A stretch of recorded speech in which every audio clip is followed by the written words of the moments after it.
Hey everybody, this is Rydo and we're back to Danganronpa. The ultimate despair. A group of people who caused the tragedy 1 year ago. I'm just jumping into it. We are maybe 5 minutes away from the point where I stopped watching Game Grumps play this game, so we'll be into new content. It's been a little while since I played, maybe a day or two, but I think I mostly remember what's going on, and we're about to start a whole nother chapter, I think, because we're wrapping up the previous chapter in which Makoto was found guilty of a murder he didn't commit because because the mastermind was trying to kill Kyoko, which still not 100% certain if that really would have been what had happened. Kyoko fell down the trash hole or jumped down the trash hole perfectly fine, it seems like, and was able to survive as well as Makoto was and saved him. Those same people put together this killing game and began broadcasting it around the world, so we now are pretty much assuming that there are multiple ultimate despairs. We also really didn't get an answer to how the murder was actually committed for Mukura Ikasabi, which that being a character in general seems pointless. The most desperately awful group of people ever. That is the mastermind's true identity. Our enemy has finally been revealed. But right now we have to get out of this horrible place. Figuring out the rest of the story can come after. Yeah, you're right. See, this is funny because inherently this took like 3 times to click on her and to talk to her. Kyoko, do you still have that one thing? Monokuma's secret tool that you got from the headmaster's room? Indeed. Of course I do. It's an absolutely vital part of ensnaring the mastermind. We also heard that there was quite a mess, it seems like, on the second floor of the dormitory, although we didn't get fine details. I would never part with it, says Kyoko. And it can open any door in the school. This is kind of an assumption, but we believe that to be the case. That's right. That's right. And we should be able to use it on that door, right?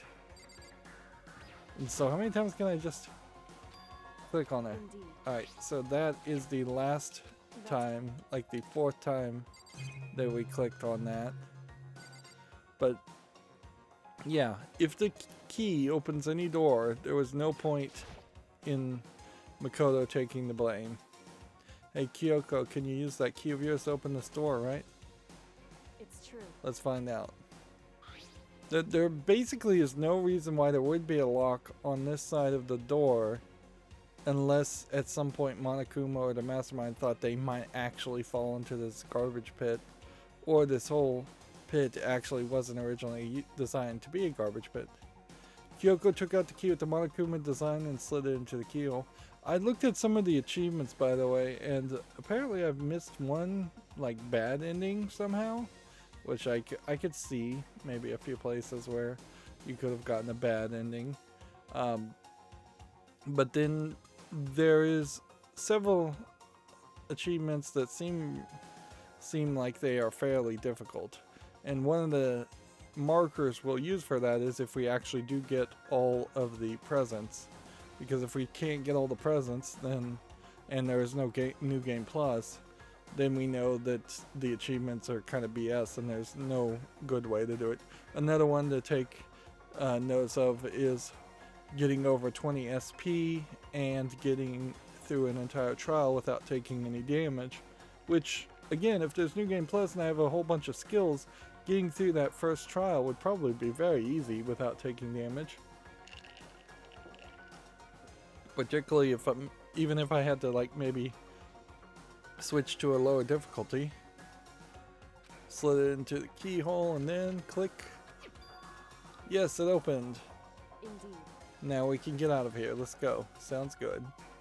We quickly opened the door and made our escape from the garbage pit. Finally. We were finally free. But there wasn't even time to take a breath of relief, because the real fight had just begun. All of this story, ultimate pain, ultimate suffering, ultimate despair, ultimate execution, ultimate death. You have very different audio here and very different art style. And that's the beginning of chapter 6. After leaving the garbage pit, we found ourselves in a tunnel extending straight up like a chimney. There's a metal ladder leading into the tunnel. We started to climb the ladder, intent on reaching the surface. Here we can take note that they have once again opted to not show underwear on Kyoko in an upskirt shot here. And Makoto has been slightly more of a gentleman about it, or thought it through, and gone ahead so that he's not looking up as he climbs up her skirt. Although at this point, I'm not sure Kyoko would particularly care too much. She'd probably be too obsessed.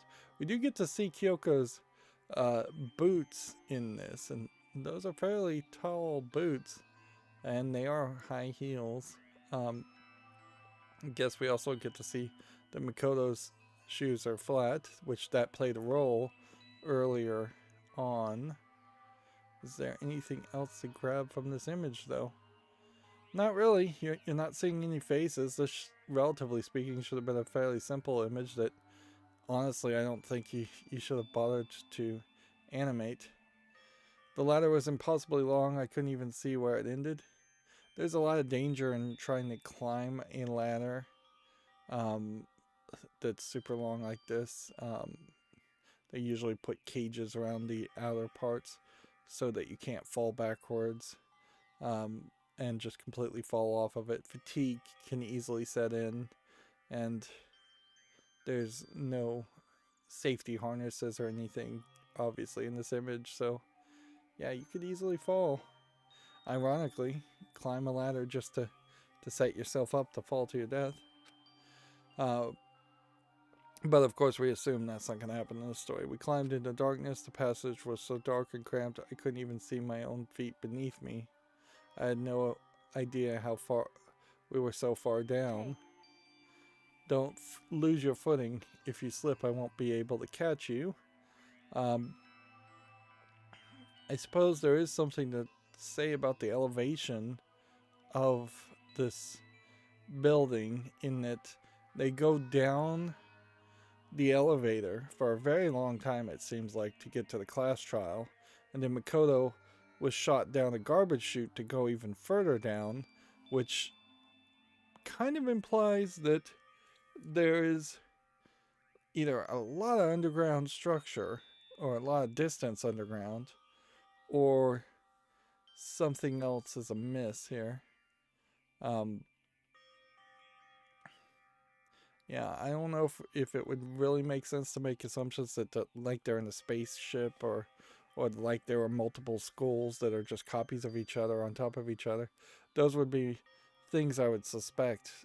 Otherwise, there's really no reason to have written a story where the ladder was so far down. It could have literally just been a little bit down. And dumping garbage downward doesn't really get rid of garbage. Anyways, let's hurry up. Yeah, I'll be careful. But now that you said that, I'm getting kind of nervous. ... Maybe talking will help keep my mind off of it. Maybe they want a walk and talk scene here. And now we get to see his face, which we haven't seen this animation style. We also didn't get to do a final explanation of how the murder went in the last chapter. I don't know how much the murder mysteries in the class trials are going to matter going forward. So Kyoko, there's something I wanted to ask you. You said you're the ultimate detective, right? So how long have you been doing detective work? How long? Ever since I can remember. And now we're getting back to the whole voice lines of her just saying so, or which are terrible voice lines. I come from a long line of detectives. Detective work is in my blood. There was a time when being a detective was considered a sacred duty. My family's always seen it that way. That's fairly ridiculous that you would have to follow in a family line of a job. That's basically just feudalism. at that point. There's a bigger word for that, but I don't remember what it is. Then is your family famous? Wrong.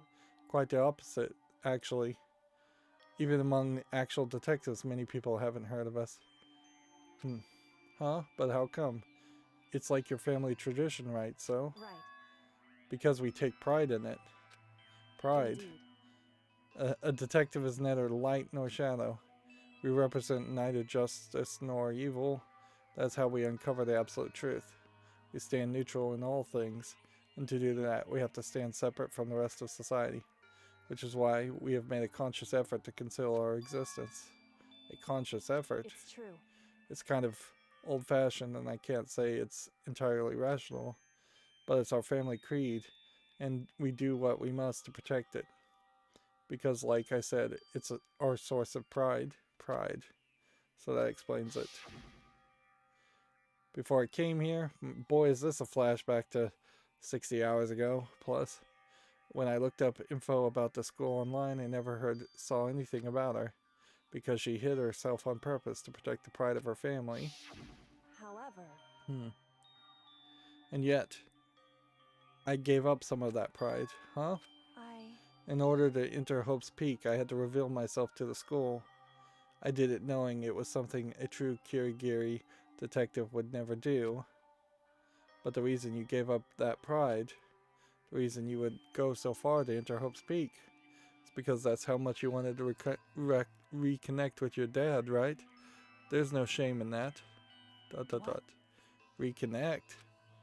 I have absolutely no desire to reconnect with my father.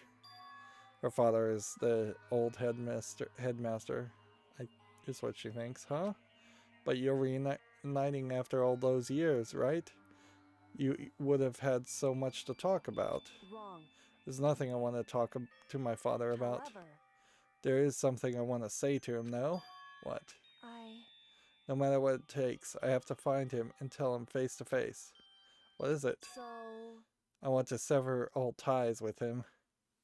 Interesting. So does that mean she doesn't want to be a detective, or does that mean she just hates her father? Sever? The last time I saw him, I was still very young, so I don't remember myself, but apparently he was extremely intelligent. He was in line to become the next of the head of the Kirigiri family. He was talented and had a promising future. However... The irony here would be if it turned out that this actually was like Sherlock Holmes or Detective Conan or some kind of famous detective reference that her father is, but that probably wouldn't make a lot of sense. Not really. But he had no interest in detective work, so he cut himself off from the family. Not long after that, my mother died and he simply ran away. He went to my grandfather and they had a huge argument, and young as I was, he left me behind.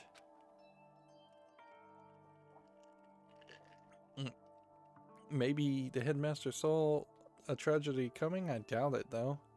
I'm not sure the headmaster didn't cause it. I'm sure there was a reason for that.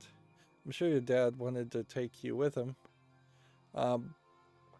In a funny way, it kind of feels like if we had gotten more of the backstory of every character, we would have realized that every student here has like a terrible backstory, and they were in despair even before they showed up at the school. And Makoto, and may not be an exception there, or he may be, but Makoto at the moment seems to be the only one that can somewhat consistently maintain a positive attitude, perhaps too positive an attitude in some cases. I'm sure your dad wanted to take you with him. Right. If that's true, then I need to thank him. Thank him for leaving me. Because unlike him, I take pride, and that's another highlighted word, in the work I do. I take pride in my family name. So every last part of me is happy he didn't take me with him. So if I'd gone with him, I would have never had a chance to become a detective. Like, I'm still not really seeing any reason why this conversation needed to be done over this this scene, frankly. They could have easily had the same conversation in a hallway after the fact. Uh, I was above Kyoko on the ladder, so I wasn't able to see her expression, so I couldn't tell. I couldn't see how she looked when she said that, what she might have been feeling. All I could tell was that compared to her usual self, she was more talkative. Perhaps there's a reason that this conversation needed to happen outside of the prying eyes of Monokuma, but then there's still really no reason why this conversation couldn't have just happened in the garbage dump. There was a lot of conversation already in the garbage dump, but there could have been more. And more emotional. I don't blame him, you know. He had his own life to live. That's what anyone in my position might say, right? But it's not true. But there's one thing I can never forgive. Really? So... The way everyone else looked at me. I was never sad about being left behind. Like I said, I think it was a good thing. However... But when the rest of my family looked at me, they saw something different. Remember, we did find out that there's scars on her hands, and so we may get a reveal of where those scars came from. Hopefully that's not too horrific a story. They only saw me as the little girl who was abandoned by her father, and that's all highlighted. And that's how they see me even to this day. His shadow's been following me my entire life. I'm sick of it. I need him out of my life. I need to step out of his shadow. Correct. That's why I have to find him and tell him we're no longer family, in order to settle the past, in order to remove him from my life forever. I have no doubt that he forgot about me years ago. But your family, to just cut him out like that. Honestly, if she really wanted him out of her life, she would simply have never looked for him in the first place. She wouldn't have cared one bit. There's obviously still an emotional desire here that she's either misinterpreting as not wanting a connection when she actually does want a connection, or maybe she wants to gain some revenge by disowning him. Either way, she is not going about it the best way if she wanted him out of his life. Of course, this is also very, very much maybe more a Japanese thing than a Westerner thing. So maybe for Japanese, she would feel that being Japanese, she may feel the need to disavow him to his face. Wrong. Our only connection is through blood, nothing more. We are connected. Are we connected by heart and soul? No. Hey. Is blood really enough to call someone family? Only connected by blood, not by heart or soul. I was so shocked to hear her say something like that, I didn't know how to respond, so instead, I said nothing. I just kept climbing the ladder in complete silence. After I don't know how long, we finally reached the top. And here we have a panning shot. So you reach the top, and it's a metal door, which frankly you could easily fall trying to open a metal door that I assume does not swing down and hit you in the face, so it has to swing up, which means you have to exert force to push up, which means you fall off. Either one of those is pretty dangerous. Looks like this is. On the other side of the door, Hope's Peak is waiting for us. We're back. That's right. Remember the hatch on the ground near the trash room? I'm fairly certain that's where we'll come out. I unlocked it earlier, so it should open without much trouble. So she opened the hatch, but didn't lift the hatch to look to see if there was even a ladder under it. And then she jumped down the trash chute. I mean, it's just total insanity the way she's explaining her actions. If she had thought she was going to be able to get out of this hatch, she should have unlocked the hatch, climbed down the ladder, come out through the door with her skeleton key, and then seen if she found Monokuma or Makoto alive. Well, here goes nothing. I reached my right hand up and pushed against the hatch. The hatch opened with ease, and so Looks like we're back. But I can't believe how long that ladder was. I'm exhausted. I can't exactly say we're safe and sound, but at least we're out of there. Now we're back in Hope's Peak Academy. Kyoko, thank you. I would have never gotten out of there without you. No. No thanks necessary. I was just returning the favor. So yeah, you kind of know that they painted themselves in a corner by putting this hatch there when there's really just like no reason whatsoever that you needed to have a hatch. It could have just been a secret panel that opened up or a locked door. So we've just confirmed that nice coins are back. So let's look at this. This should be new. This is how we got out of the garbage pit. I would never have imagined that that's where this led. What's weird here is, like, I don't think this trash bin shoots down the chute. I don't think the incinerator shoots down the chute. So I don't know what trash actually does get sent down the chute. I guess we'll talk to Kyoko. So now what do? I'm glad I didn't die, of course, but if the mastermind finds out, I'm worried about you too. You helped me, so they might. Listen. You're worried? Yeah, of course. So Then let's just get a concrete answer. Huh? in other words, Let's ask Monokuma if there's a problem with you escaping. Wait, that's... however, If we try to hide, it's only a matter of time till we'll find out. And it's not like we can run away. As she said that, she pointed at the nearby surveillance camera. So you're saying rather than stressing out over getting caught, we should just give up now? Don't worry. What you think is going to happen isn't. Because the mastermind is the one that's ensnared. The mastermind is ensnared. See, the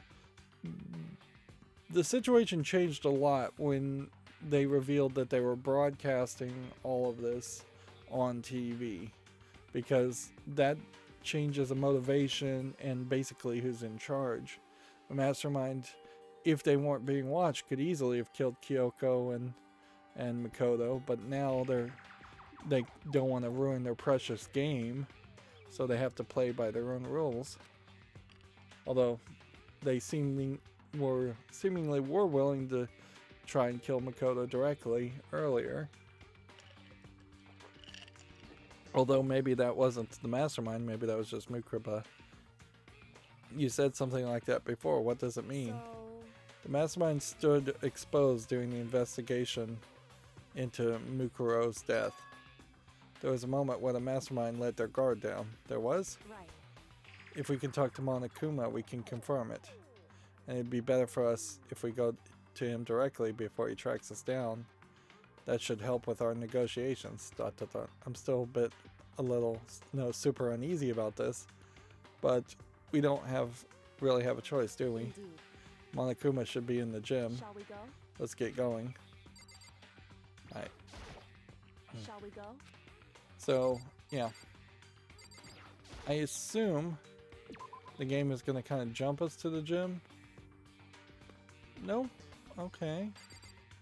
So if we look at the map, there's nobody here. And we still have the Monokuma file as a truth bullet, but nothing else, which is weird since the chapter's changed. Shall we go? And yeah, we can't pretty much go anywhere else. Just a second. You do realize that's the girl's bathroom. What are you expecting from me? Shall we go? Alright. So there is a special line of dialogue there.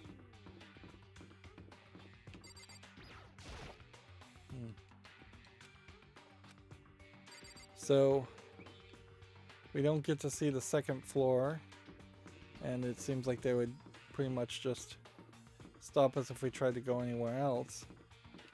So we might as well just run to the gym. The only thing I would really be interested in seeing is if we could go into the store. Shall we go? But we can deal with the store later. I mean, we could certainly spend maybe 40 minutes gambling for items. But I'd like to see the story actually move forward.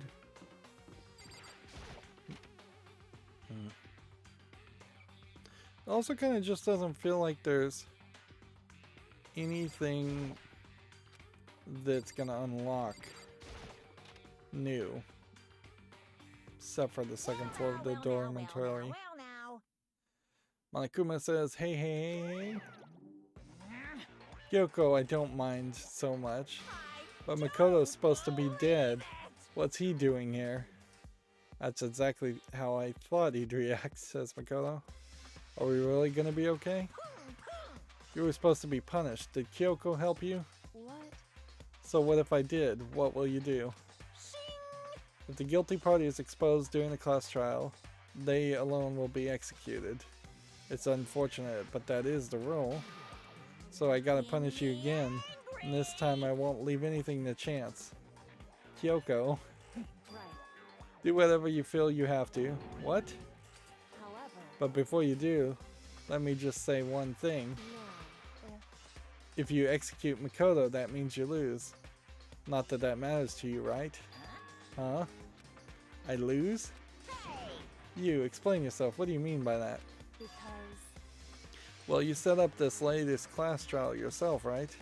I was getting in your way, so you wanted an excuse to kill me. in other words, I was supposed to be chosen as the blackened and then executed, right?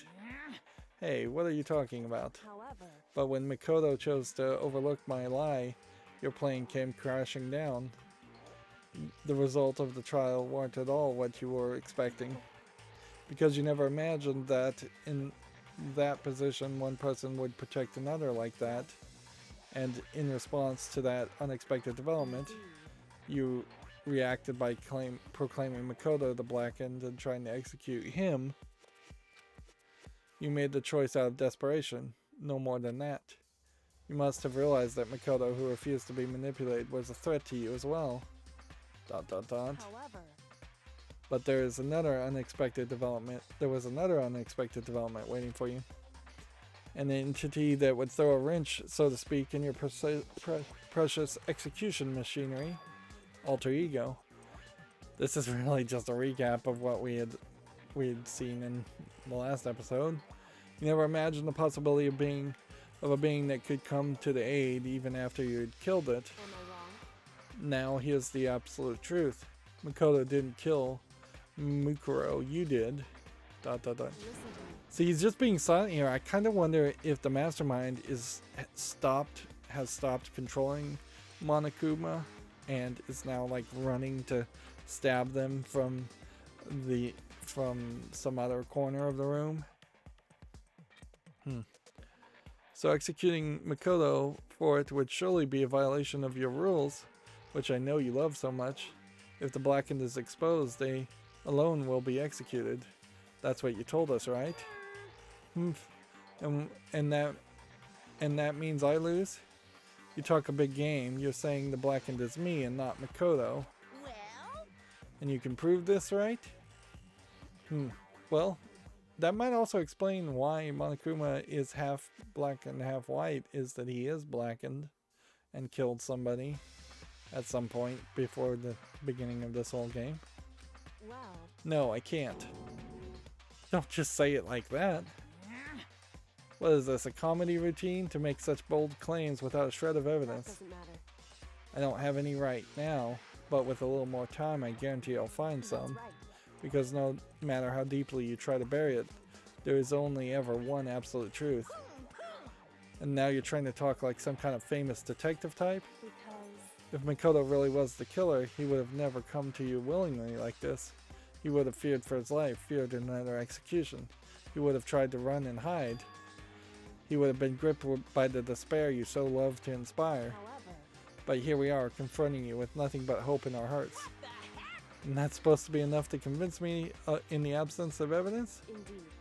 It's not you I'm trying to convince. Hey, If you were to execute Makoto now, everyone out there watching this would be extremely displeased. Huh? indeed. Imagine what everyone out there would think if you killed Makoto. They'd assume that you killed him because what I said is exactly right. Listen to me. Despair can never kill hope. Grr. course, you can't say we're just making this all up. You're welcome to prove us wrong. No, you have no choice but to prove it.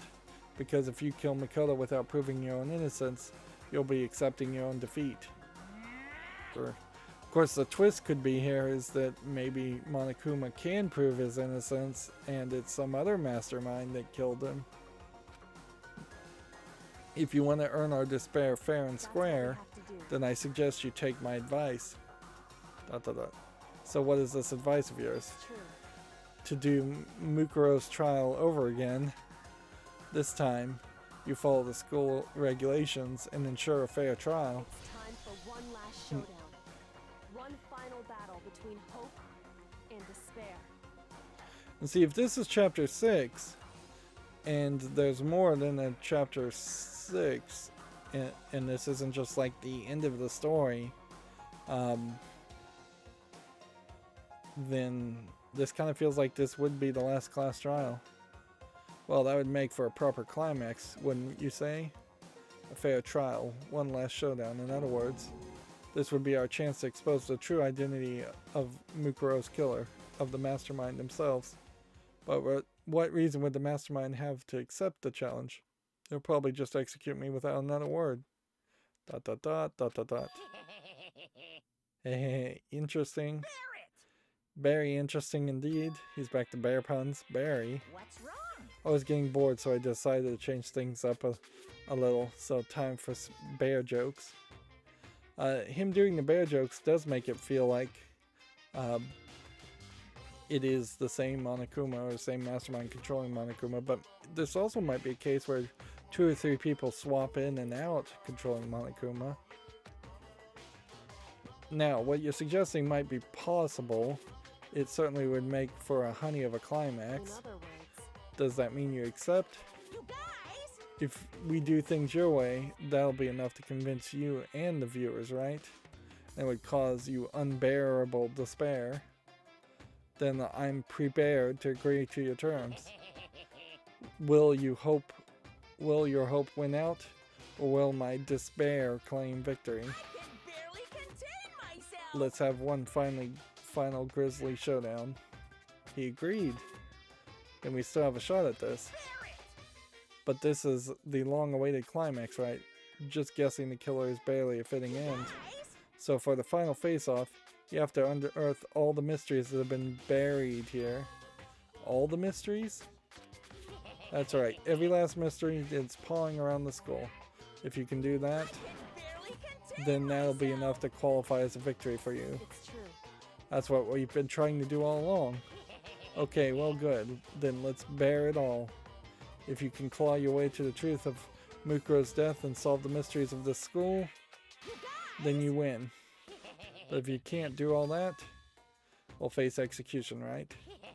Yeah, I can barely contain my excitement. When you learn the whole truth, what kind of despair will you show me? Or as excited as you are, I'm sure. Listen to me.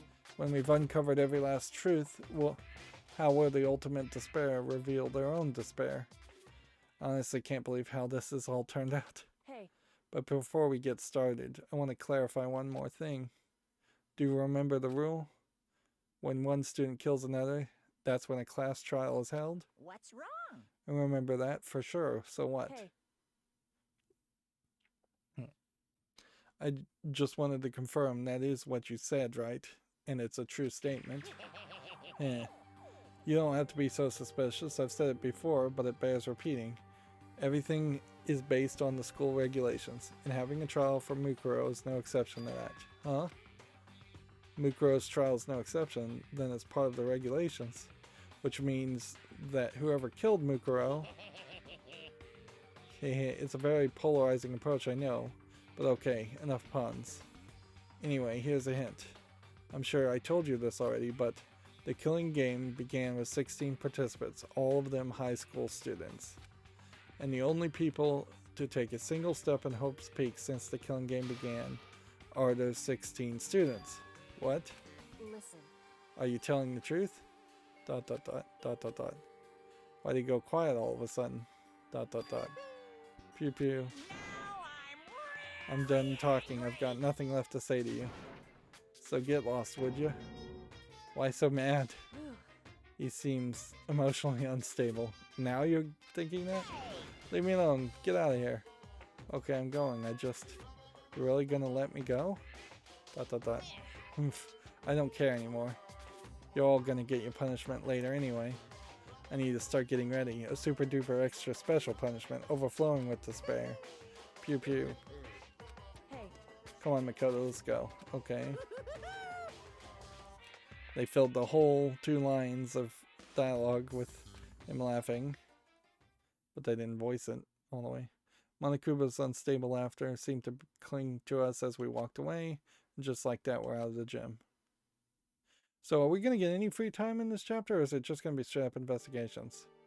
I could hardly believe it, but somehow I ended up not getting executed. I still had my life, and we still had a chance. Overall, things turned out to be better than expected. ... Once again, I was in Kyoko's debt. Alright, so the real question, I think, here, more than anything, is I have to thank Kyoko somehow. So we need to talk to her first. How many mysteries are there, really? Because if we were to make some assumptions, there's the second floor of the dormitory mystery, where the stuff that was stolen from the secret room mystery, the what's in the headmaster's office mystery, what's in the door behind the data center mystery, maybe what's the device in the physics lab mystery. He never did anything with the music room or the office or any of the classes. The biolab mystery, the class 5C mystery. Yeah. There's about 3 or 4 rooms that have yet to be used. Guess we're supposed to just talk to her. Kyoko, thank you. Everything I have right now is because of you. Don't thank me just yet. The real battle is still ahead of us. Yeah, true. But still, I'm glad it worked out. I wasn't sure if the enemy would accept my proposal. But honestly, why would the mastermind agree to that? I mean, they don't stand to gain anything from a final showdown, do they? So, They had no choice but to accept, huh? because It's all because of the one moment the mastermind let their guard down, like I said. So we have to react to everything. So when was it that the mastermind let their guard down? so I wasn't there to hear it myself, but do you remember what the mastermind said? They said they had hijacked the airways to broadcast our school life to the outside world, right? Yeah, they definitely said that. listen. And what did you think when you heard that? Pretty hard to believe, right? Well, I mean, the idea of actually taking over the airways seems to be so unbelievable. Indeed. You don't exactly read about something like that happening very often, so it's hard to imagine. I've never heard of anybody hijacking TV stations en masse. They probably did some of that using military force in like World War II.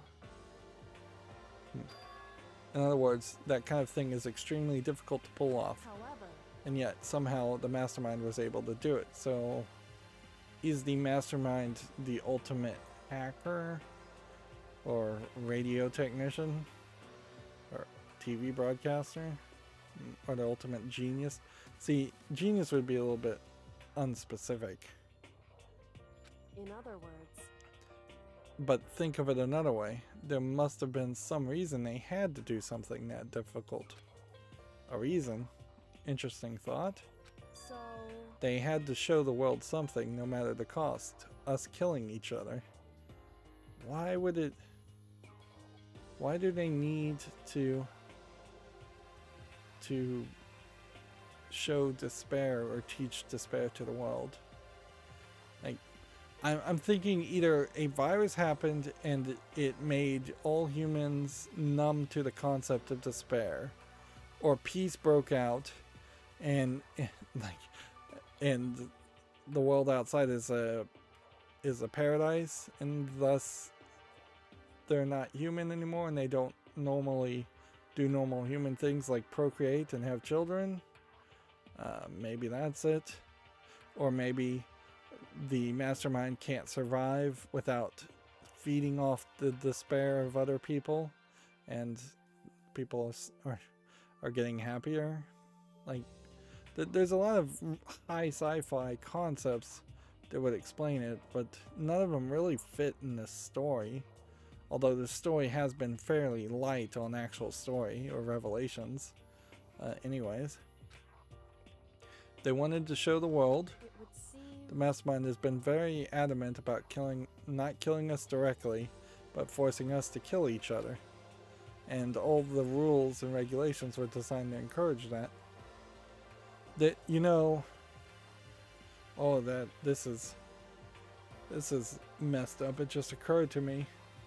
There is a show on Netflix. It's a sci-fi show. I can't remember the name of it. It's an anthology show, so there's a different story every episode.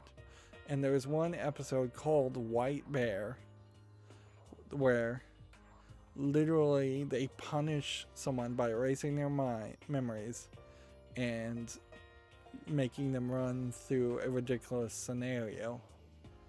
And we have a game here where we have a half white bear in Monokuma, and the possibility that maybe all 16 students were the perpetrators of the tragedy, that they formed a gang and they decided to kill a bunch of other students that we'll just never see.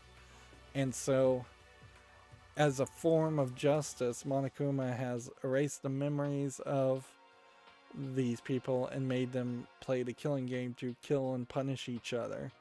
He is obsessed with punishment.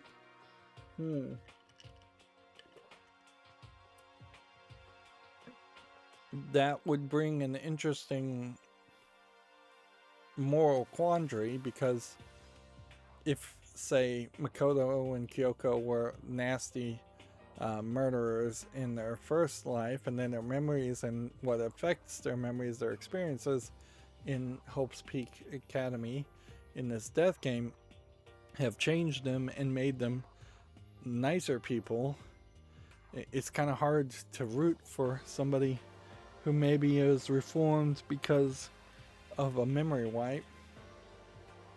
And I don't know if you can really make a whole series bent around the idea of these are characters who are actually supposed to have gone through these games to atone for sins they don't even know they've committed.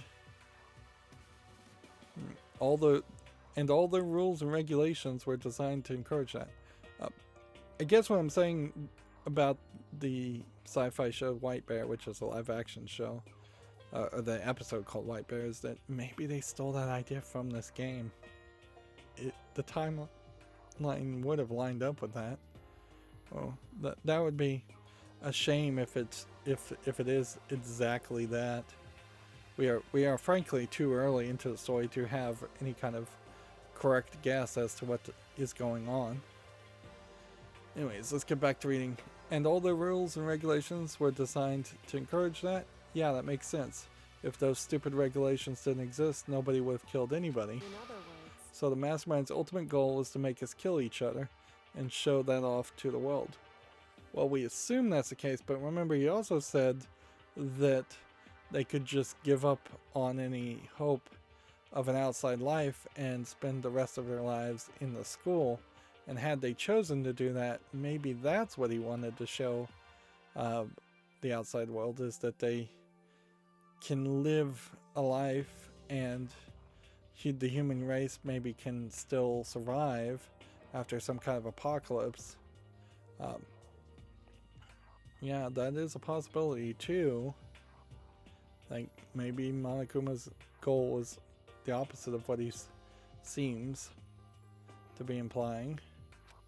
But why? Correct. To prove a point, most likely. Prove a point. Hey, The outside world has a name for the students of Hope's Peak, right? A certain concept. You're talking about hope, right? that's right. And for those of us who represent hope to kill each other and sink into despair. The mastermind wants to see the world to see that, to try to prove that despair is better than hope. Okay, that's an interesting thought. That's their goal, as the ultimate despair. But, well, if the ultimate, a student calling themselves the ultimate despair is trying to show they're stronger than hope, then that implies that somewhere there is a student that calls themselves the ultimate hope. Or Makoto maybe is the ultimate hope. What? They want to prove that despair is better than hope? But that's ridiculous. This is also a storyline where there's a person that's personifying the concept of hope, but they're also talking about the concept of hope in general. It's true. You're right, it is ridiculous, completely irrational. It's the kind of thing that nobody but those who call themselves the ultimate despair would devise. That group whose only purpose and motivation comes from despair. But is that really the only reason for making the rest of us suffer? Makoto. I know how angry it must make you, and yet the same motivation is what led to the mastermind revealing their weakness. What? In other words, Because their goal is to broadcast this killing game to the world, the mastermind has had to be more particular than is reasonable about their own regulations. If the mastermind simply ignored the rules, this wouldn't have been a game, but a one-sided slaughter. at the very least. Interesting, this is a pose with her mouth open, which we haven't seen that used a lot. At least that's how those who are watching this would have seen it. And that's why the mastermind couldn't kill any of us themselves. Indeed. That is precisely the reason. No matter how much they may hate what I'm doing, I haven't violated a single one of their regulations. Man, we're flashing back to Junko. She got killed really early. And you can kind of see that this animation, which I don't think we've seen before, is pretty lazily done also. So that they may just wanted to remind you she existed. Junko broke the rules, so she was punished, but in my case, they couldn't lay a finger on me. Right. So instead they tried to use the class trial, following all their proper rules to get me killed. They began a trial that didn't have a right answer, that made me out to be the killer. But even that didn't It's work. true. Yes, thanks to you. And due to that failure, the mastermind took yet another risk. They attempted to kill you instead, who also was not the killer. And when the fact was exposed on live TV to the entire outside world, the mastermind had to accept your suggestion. Indeed. To prove the world that despair is better than hope, they have to defeat us in perfect In form. other words, It would only do the mastermind harm to have it shown that they'd violated their own regulations. Man, this is a lot of text. I could use a break. It's been about 50 minutes straight of reading. But all of that was a hunch, right? And you were still able to get the mastermind to accept your challenge. however, Well, it's only thanks to you that we got that chance, because you believed in me. Another path opened up.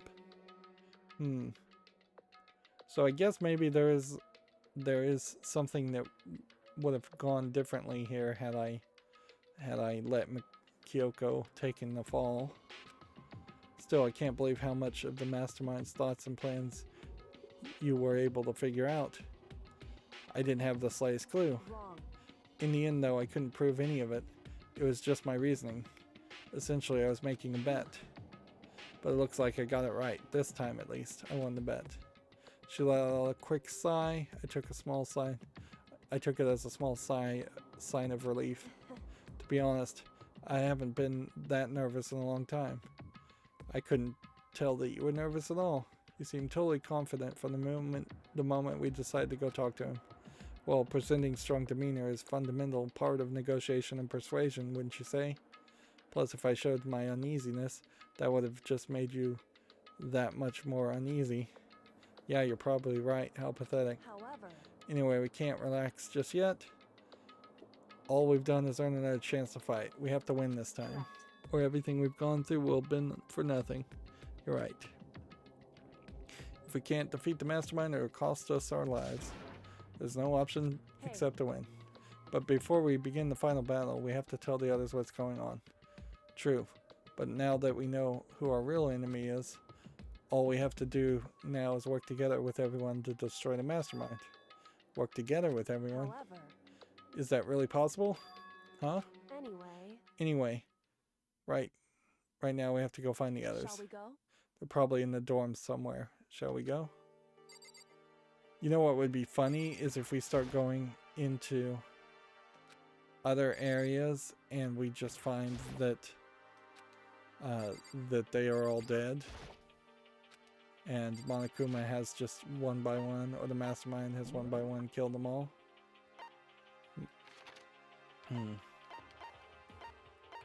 So, are we gonna get any hints as to where to go? I don't think so. And we're getting pushed away from other areas. So yeah, I just kind of don't think we're gonna have free time in this one. Hey,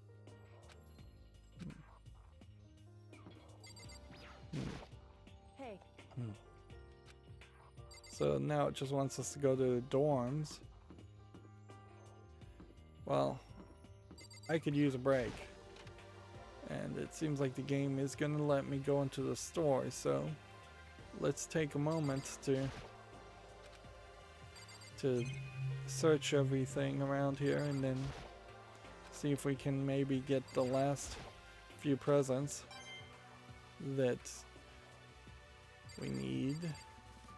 And after we have all the presents, I don't think that there's a really great reason to do anything other than sit on the Monokuma tokens. We'll see if we can, in the rest of the game, end up with 999, or potentially do something, maybe do something different with it. See, we're at 93.75. If we had used about 20 of them, that would lower the repeat chance, but I don't think that's really worth it. At this rate, I could do 80 gifts.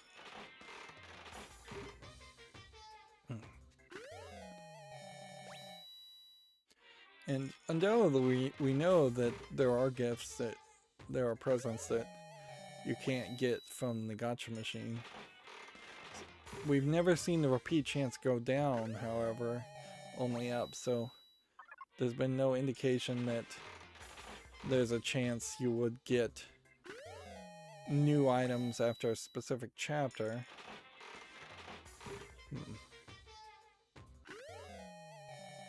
See, that's a new item.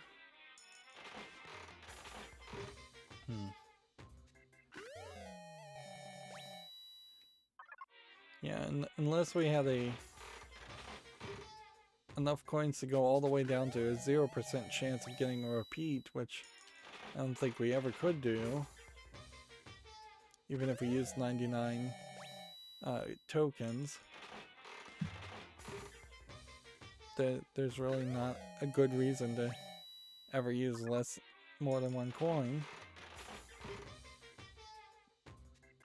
This whole gameplay mechanic is broken, like so many of the other gameplay mechanics. It would have probably made sense if you could integrate the presents.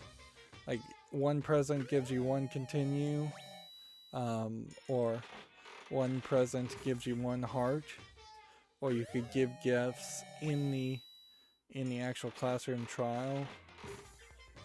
Otherwise, the only way this makes any sense that we would need this many presents is if we're going to have a free play time, where we can just hang out with people non-stop, max out our relationships. Let's just see how low we could get this down to. To get it below 50, you would need to use 40 tokens. If I was to use all 68, I could get it down to 21%. Let's see, it just... I don't think it makes any sense to even use 2 coins. They just got the math here totally wrong.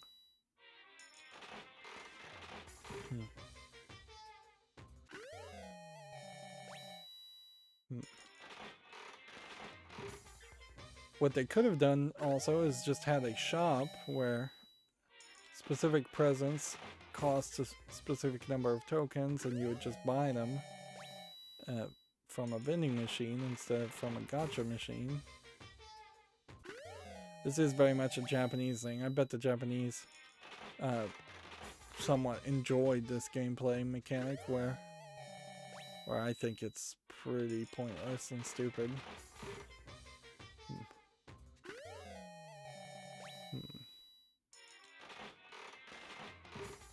It might make sense to go with 10 items.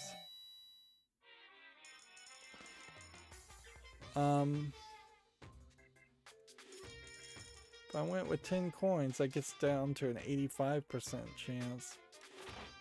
Let's try 10 coins.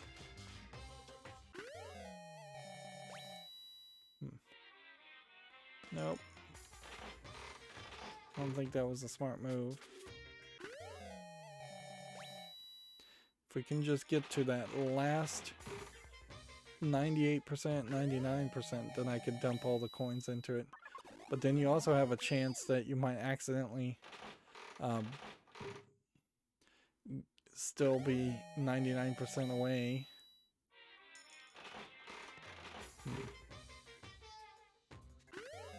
Or it might be a case that we might get up to a 100% repeat chance unless you use more coins. I suppose that is a thought. There might be more presents, but they require higher chances of items being dropped.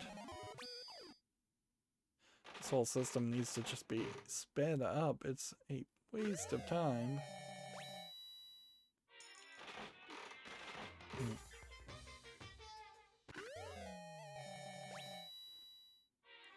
Yeah. So maybe I've got like 5 more things? Probably closer to 4 more things?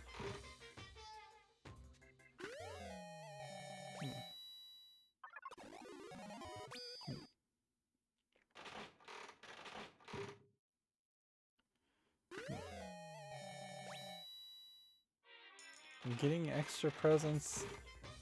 Honestly, getting extra presents probably is never useful.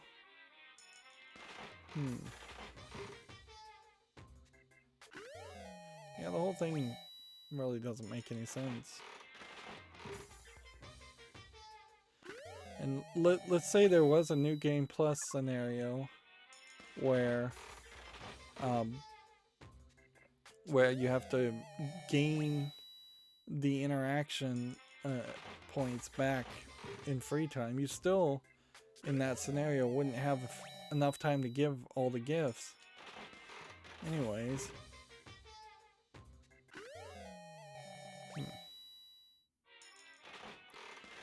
In the game No More Heroes, there's a lot of collectibles and kind of garbage and grinding that was a lot like this too. I feel like No More Heroes gave you t-shirts, and which were basically like skins, so there was something that made a little bit more sense to try and grind for that, but I think the vast majority of it still was just added for no reason. This is definitely a product of its time that screams. It felt just an absolute obsession around wasting people's time. And even when this game came out, I imagine there would have been hundreds, if not thousands, visual novels that had already been released on the PSP.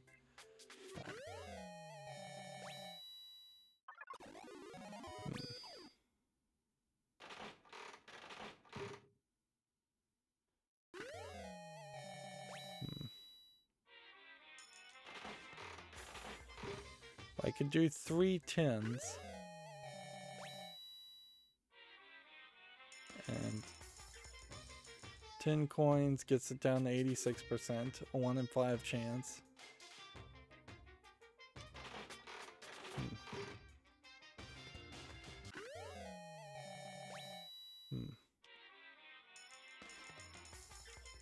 Like at this rate, we could fairly easily just go out on those terms.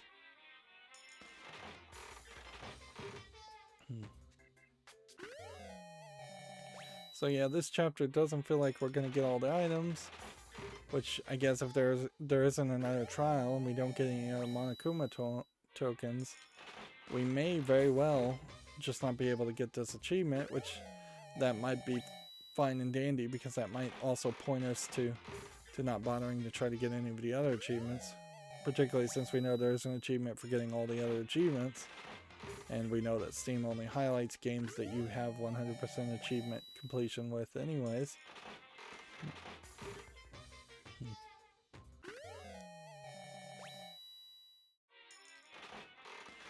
Even if I did have free time in which I can give an unlimited number of gifts to the remaining characters that are alive, there's still a large number of characters that are not alive.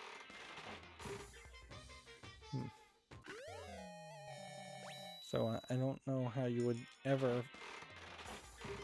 hang out with or give gifts to those characters.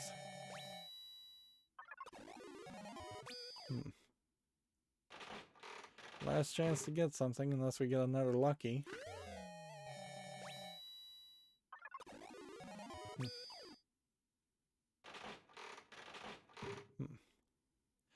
Will it give me just lucky after lucky after lucky? No. 2 luckies is all you get. Alright, so presents wise, after wasting a lot of things, we are up to 8 on the rose hip teas. Let's keep an eye out to see if we have any that's in the double digits. We are missing one there still. Up to 8 covers. 8 is the number to beat.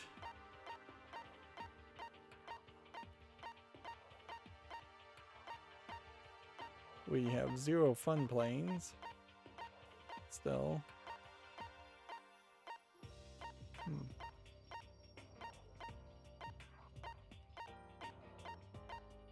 Well, actually, yeah, there's like 1 collectible present that is a question mark, and then go all the way down to number 90 before you get the next question mark, and then number 92. So there's three more items because we know the skull crest we got for beating the prologue, and you're only going to get 1 copy of that. And then we know there's 3, 4, 5, 6, 7, 8, 9, 10, 11, 12, 13, 14, 15, 16 more.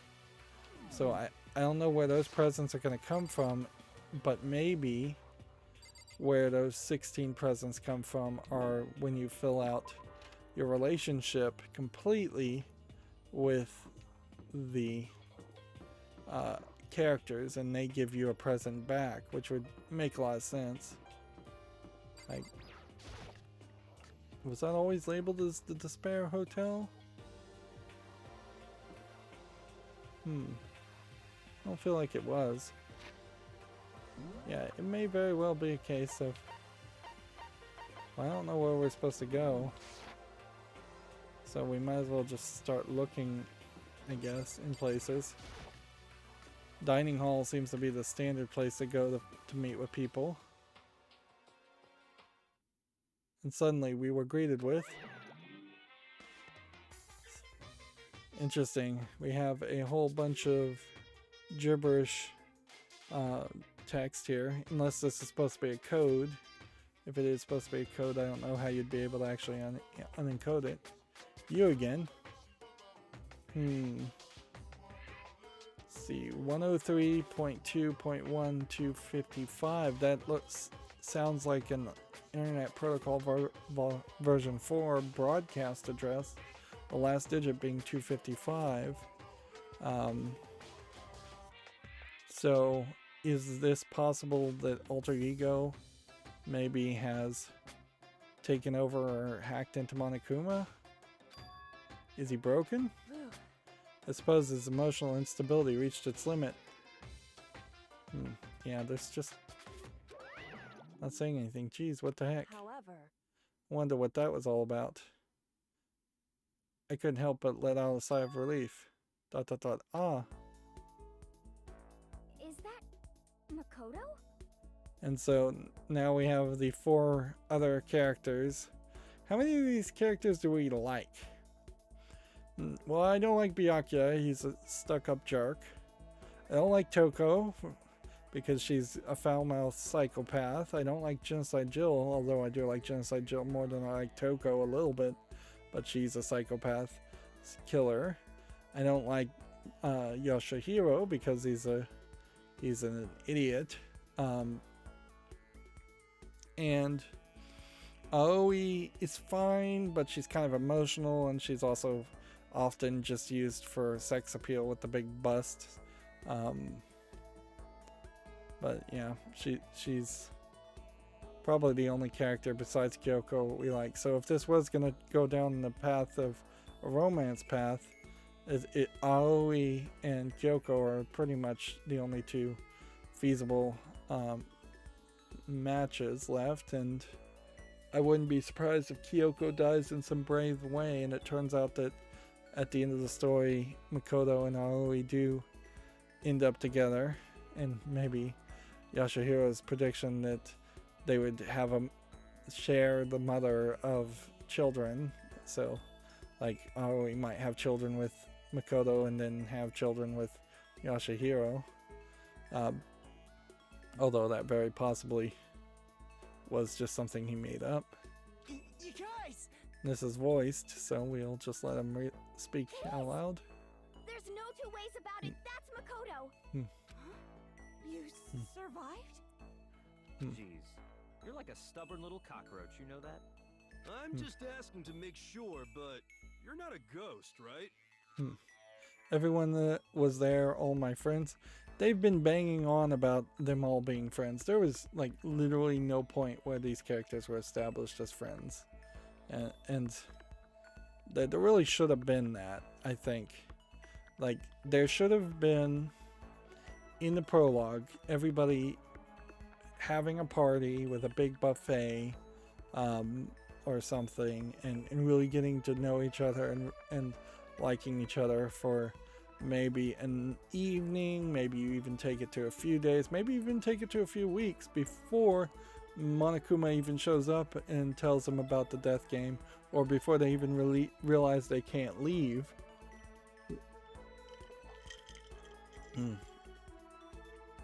But at the very least, then there would be some reason why you would be friends with these people. The only way I can assume that they are correctly using the phrase friends here is perhaps Makoto feels some friendship with them because in a previous life they were friends, and that's what the photos that we've seen before are showing. Let's see. All my friends who had struggled together and survived. As soon as I saw their faces, I couldn't help myself. I started to tear up. What? Wait, what's that smell? What the heck? Yeah, man, that seriously stinks. It's Makoto. He smells like a wet dog. Get away. Shoo, shoo. Well, that didn't last long. And in a flash, my tears dried up.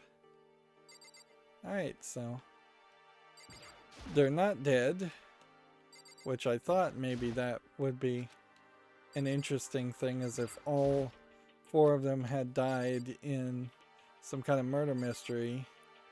or 3 of them had died in some kind of murder mystery, and then Aoi was the one that was still alive. Yo, Makoto, what's it like hanging out in the spirit world? I didn't go to the spirit world. Did you get to talk to her? Who? Miss Cleo. No, I didn't talk to her. I mean, I didn't go to the spirit world. I mean, who the heck is Miss Cleo? Miss Cleo was a famous psychic for a brief time until she eventually got, I think, exposed as a fraud. She was pretty obviously a fraud from the beginning. I still can't believe you survived. Yeah, me either. Do you realize why it is you Do you realize why it is you who escaped execution? Yeah, that should say who escaped execution. It was alter ego. He saved my life. Not too many people can say they had their lives saved by a computer program. I imagine it was a learning experience for you. Ugh, you stink. Are you rotten? Rotten physically and mentally. Every way you can be rotten. Sorry, I was rolling around in the garbage for a while. This smell is so smelly. Ah, super smelly. You smell even worse than me. Way worse than me. I win. Yeah, she's still crazy. She seems happy for some reason. So, what have you guys been doing while I was gone? Well, we figured since the trial was over, we'd have access to new places again. And? No dice. All the rooms that were locked before were still locked. So there weren't any new areas. Then, where can we go to find new clues? Yeah, that is gonna be weird, to say the least. Makoto. There's no time for indulging in an extended happy reunion. We need to explain to everyone what happened with Monokuma. Yes. Explain what? But is it okay that you're here? What if the mastermind catches you? True. That's related to what I have to tell you all. You have to react. We're gonna stick with that. But I definitely don't want them to just repeat what we already know, so I hope we give a brief explanation by fading out and fading back in. I need to tell you all about the last class trial. We're gonna redo Mukuro's trial. What? Seriously? how about that? What's the point of redoing it? Makoto killed her, right? No, I didn't do it. I keep telling you. Wrong. Makoto isn't the killer, and of course it's not me or any of you. Then who is it? I see. What she's saying is it was all the work of the mastermind. What, you're saying the mastermind killed Mukuro? That's right. That's right. It was all an elaborate trap contrived by the mastermind. Of course, the problem here is they're saying that a class trial starts when a student starts and that there were only 16 students, which then, once again, seems to imply that it had to have been somebody either faked their death and has been running around as the mastermind, or the body we saw was actually Junko's body, which I think it was. And so basically nobody killed Junko with the exception of the mastermind, which is Mukuro Ikasaba. Maybe. Yeah, the whole thing is confused because basically what this would imply is that this last class trial would be to prove that Mukuro Ikasaba, using Monokuma, killed Junko way at the beginning of the game, and they just haven't gotten around to doing a class trial since then. Since Monokuma seems to call the class trials whenever he wants, that would kind of make sense. It was all an elaborate trap contrived by the mastermind. Makoto spotted the trap in time and did what he had to stop it. However, But his decision meant that he would be the one to die. What did you You say? spotted the trap, did you, Makoto? You make it sound like it was easy. I just, however, by executing Makoto, who wasn't the blackened, but executing Makoto, who wasn't the blackened, is a clear violation of the school regulations, and the rules state that only the blackened is to be executed. The mastermind broke their own rules. which is why I went to negotiate with them to have a trial one more time. And the mastermind agrees? Does that mean they really did break the rules? They had no choice to agree. You used the TV broadcast to gain leverage you needed, didn't you? Correct. Very observant of you. Naturally. I recall what you said at the end of the last trial. Now it's the mastermind that's ensnared. That's what you were referring to. Don't be mean. Hey, I'm totally in the dark here. For anyone who doesn't understand, you can ask Kyoko to explain it again later. So knowing all of this, what do we do now? About that. It's about who killed Mukuro, right? So our job is to expose the mastermind. But there's more to it than that, correct? Yeah. For us to win this time, we have to solve every last mystery surrounding the school.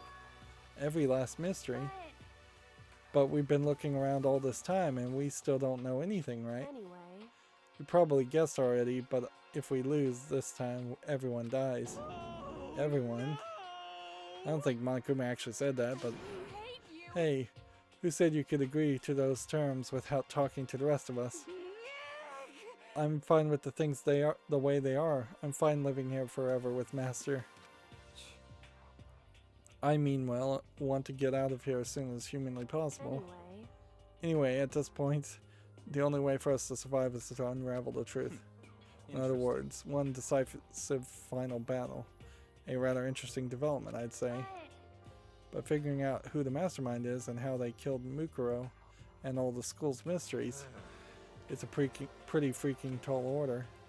Maybe, but this time the trial is different. We know who our enemy is now. So if we work together and search as hard as we can, I'm sure we'll solve all those mysteries. I'm not so sure about that, huh? I can't agree with the idea of working together with everyone. Why? You can't agree? Why not? I mean, working together with everyone else seems like the most obvious way to solve all the mysteries. Indeed. That's what I thought too at first. Until Monokuma gave us that little hint of his. Hint? It's a very polarizing approach, I know, but okay, enough puns. Anyway, here's a hint. I'm sure I told you already, but this killing game began when 16 participants, all of them high school students, and the only people to take a single step in Hope's Peak since the killing game began, which I guess inherently eliminates, doesn't eliminate the idea that somebody was Hope's Peak before the killing game began, are those 16 students. I see. Monokuma said that, did he? Then Kyoko's opinion is perfectly reasonable. But why? So in other words, If the mastermind is really the one who killed Mukuro, as Kyoko says, then the mastermind would have to had to set foot in this school, right? Monokuma could probably murder Mukuro, but there's no way he could have disguised the scene like that. in other words, But according to Monokuma, the only people who have set foot in Hope's Peak, maybe there's somebody who doesn't have feet. Somebody stuck in a wheelchair and their feet were chopped off.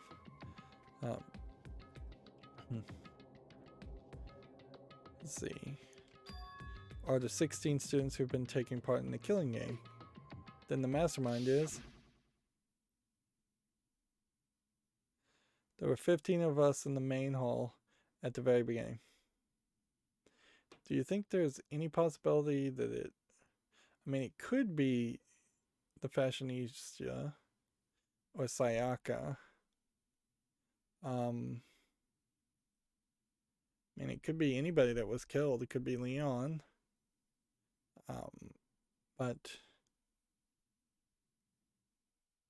could even be Sakura, but that would be really weird. Could be Taka. I could see ways you could write the story in any way that any of these characters simply fake their deaths and have been running around since then. Like, we would have to think really hard about what happened in the past when the mastermind made their first move and what could have been pre-programmed before that point. Let's see. Well, Monokuma showed up in the gym and pretty much announced the killing game almost immediately, even before Sayaka was dead. And it was in that scene that the fashionista character was killed. So, yeah, I think she's the mastermind. I think she faked her death. Or Mukura Ikasaba is the mastermind and we've just never seen him. Those seem like the two most obvious possibilities. There are 15 of us in the main hall at the very beginning, and add in Mukuro and you get 16. So the mastermind would have to be one of them. That's right. And of those 16 people we started out with, the only ones still alive are the people standing right here. Need I continue, or do you get it now? You're saying the mastermind is one of us. No way! You can't be serious. Wait, you can't say that for sure that that's true yet. Monokuma might have just said all that to confuse us. It's certainly a possibility, but only one among many. Mastermind being one of us is also a possibility. And that's one possibility we can't ignore. Yeah, I mean, they're an ultimate, right? The ultimate despair, so they must be a high schooler. You can't say it's not possible. It also might be that it's Makoto and he has a split personality. But if one of us is the mastermind, they'd have to be controlling Monokuma somehow, right?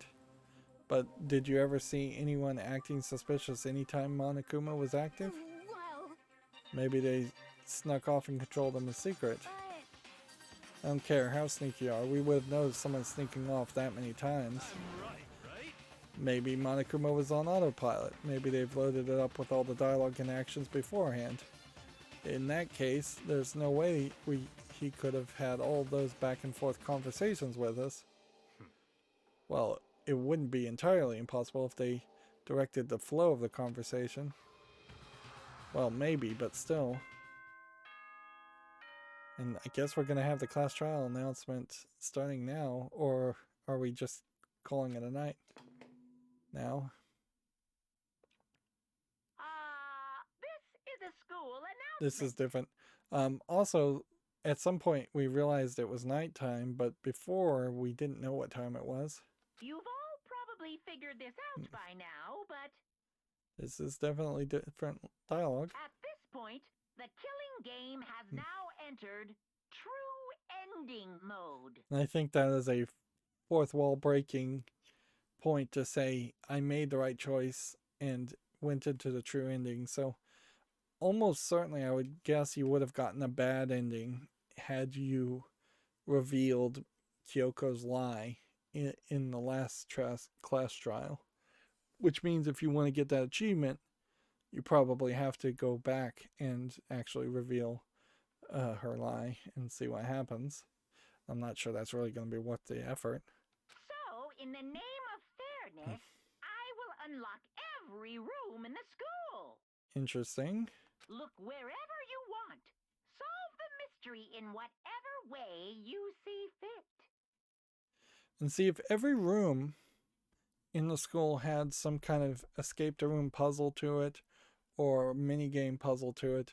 I think that would have worked a lot better.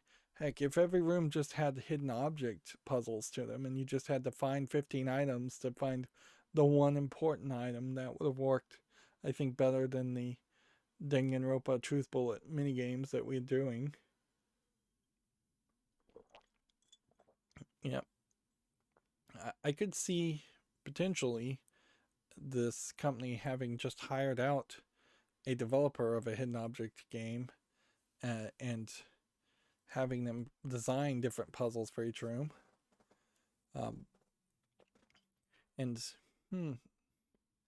I guess that's where the idea in the Nonary games really comes from, is because when you do get into 999 in the Nonary games, you do get into a room and you are trapped in that room and you do have a limited amount of time, or it seems like you have a limited amount of time to escape. And there are different puzzles. In a funny way, I like the animation a lot better. I kind of hate the writing, but I like the animation better of Danganronpa, but I like the actual gameplay mechanics and thoughts that occur in the non-ring games. So if they had just kind of merged the two, and maybe they would have had a better story in the first place between merging those two stories, and then that might have caught more people's attention. Then we can all meet up at the class trial, okay? So it seems like you're just in free play mode. I also feel like they should just say the dining hall doors will not be locked anymore. How very magnanimous of him to unlock all the rooms. That's fine.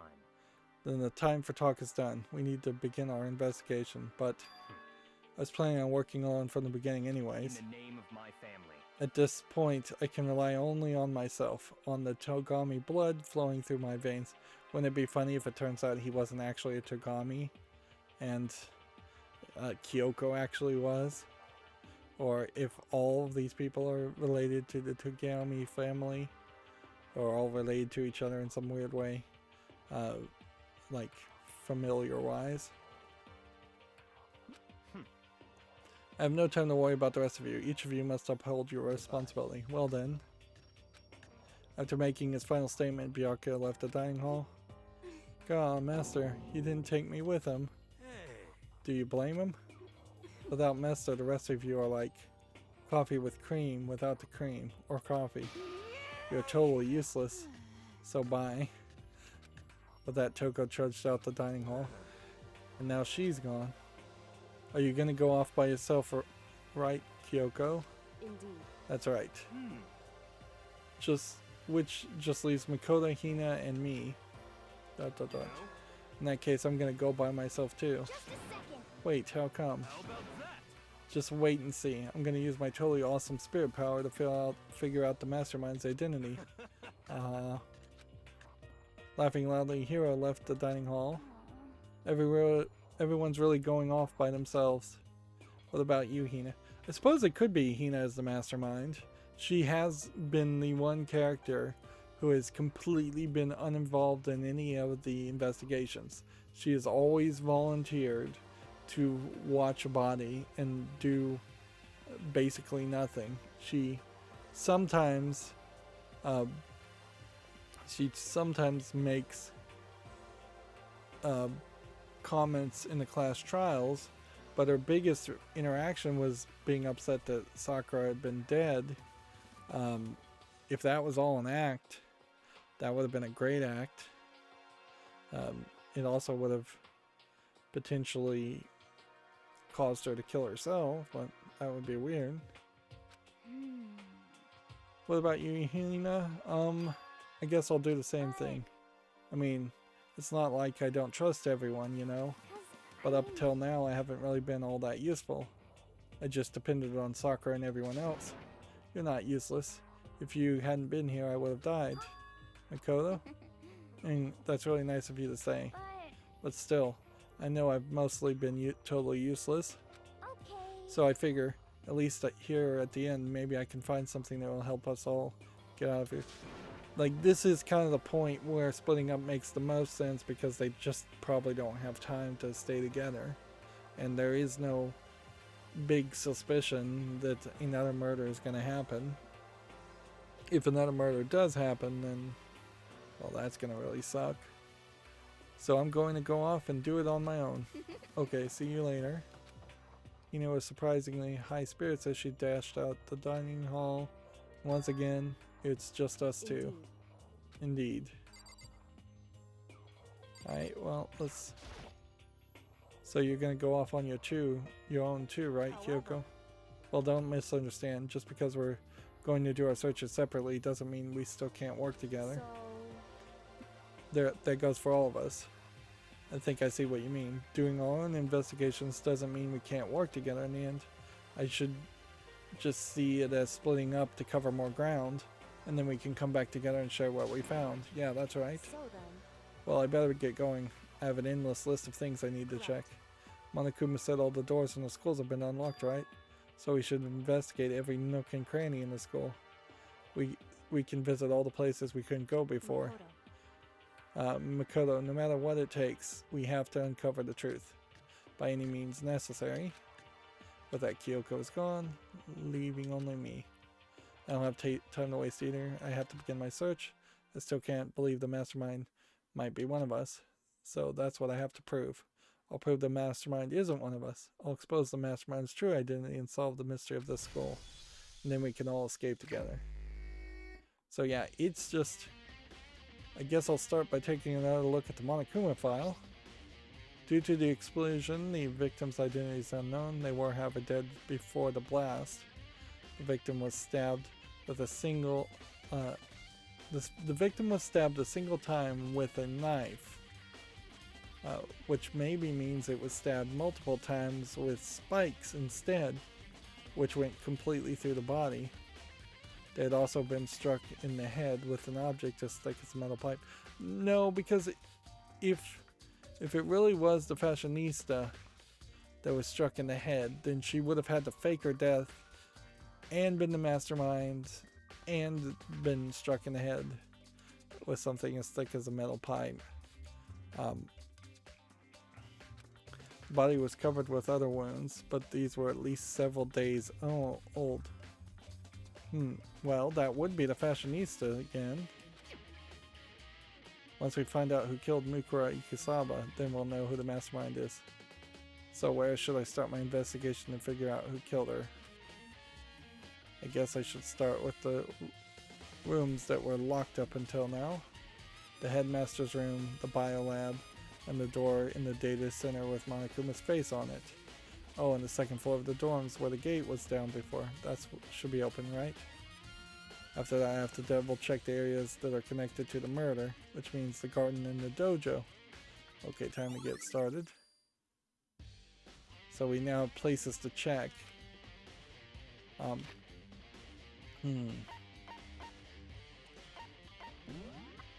Yeah.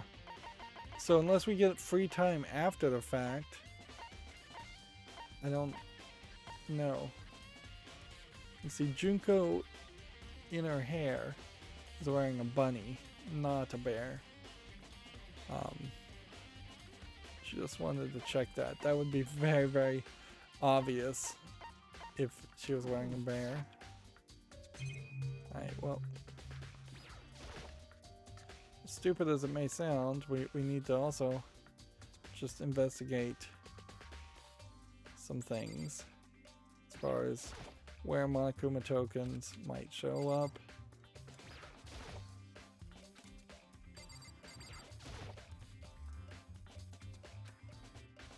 It all began then with Sayaka's case. See that was new text. So we may need to just go to all the greatest hits of places.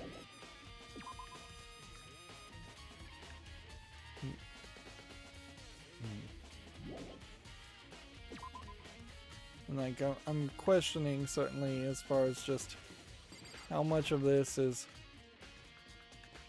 going to be a trip down memory lane and how much of this is potentially going to be some secret. This locker. This is where we first found Alter Ego, which ended up saving my life. Alright. Let's see. Those are different dialogues. But there wasn't a coin there.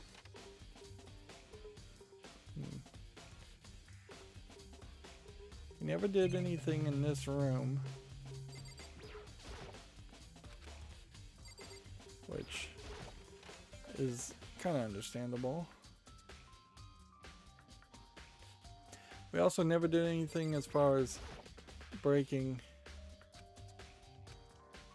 You know, if you pronounce Thursday like Thursday, it sounds kind of funny. That was weird.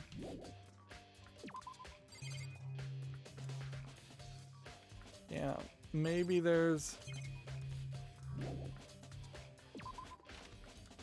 there's something I'm missing here, or maybe we're gonna... I don't know. I don't know. I think like you can probably just waste a lot of time and search places. I probably still can't go in the girls' bathroom. The idea that there would be things as hints lying around seems unbelievable.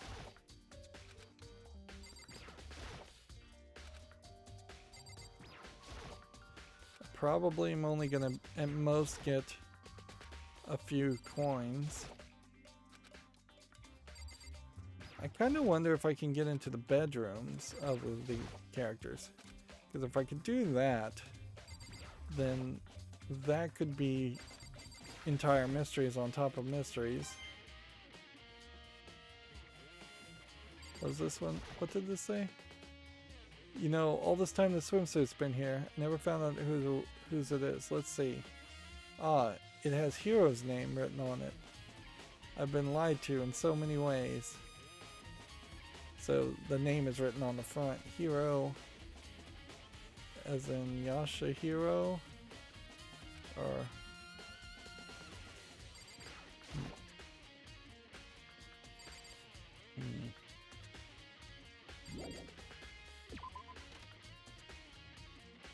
So yeah, we're seeing like reveals to things.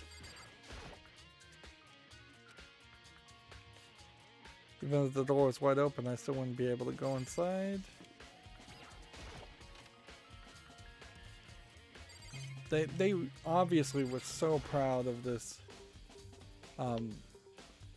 3D environment that they blew the budget on it, clearly. And had this just been a 2D world with arrows that twisted one way or another, they probably would have been able to fully voice act the game. But I bet they needed to learn how to program in 3D too.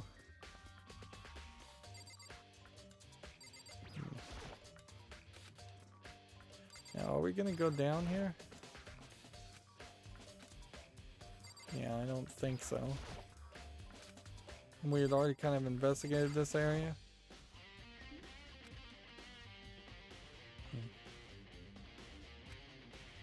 Like, who does have the key to open it? Maybe the key to open the trash area disappeared with Ifumi. Oh, Ifumi's room. The door is unlocked, but there's nothing to do with the investigation. Alright, so doors are now unlocked. We can't use doorbells. Interesting. So can we go into any room? So it seems like we may very well come back to this later.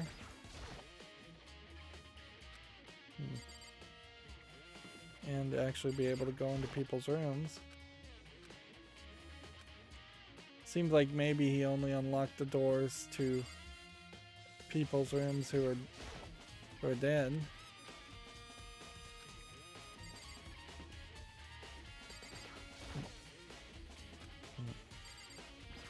This is Toko's room. The door is unlocked. Interesting.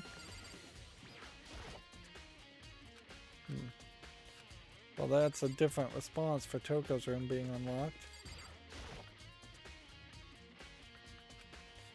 Yeah, so they wrote specific lines of dialogue for... Right, Sayaka? Question mark.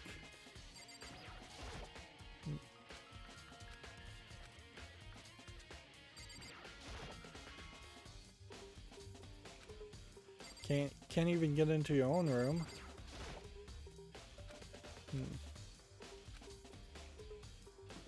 So no different response No different response for the doors being unlocked for dead people, and then unique lines of dialogue for the people still alive, and seemingly you're not close enough with anybody to be able to wander freely into their room.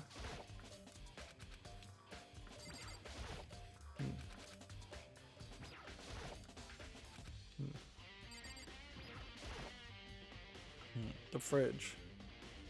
I wonder if we should clean it out before we leave.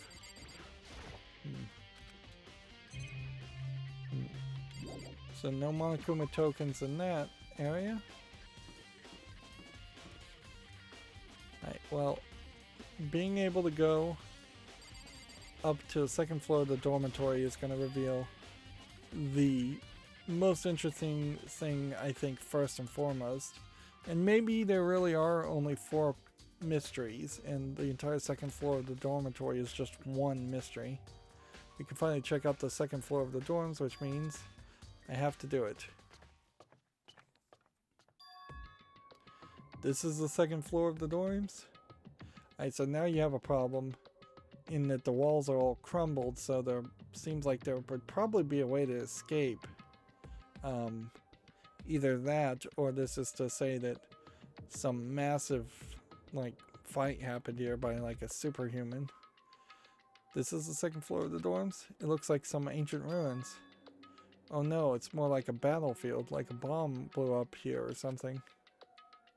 So remember, well, that's a weird way to depict the floors going downwards. There's like 3 rooms in total here that we can see.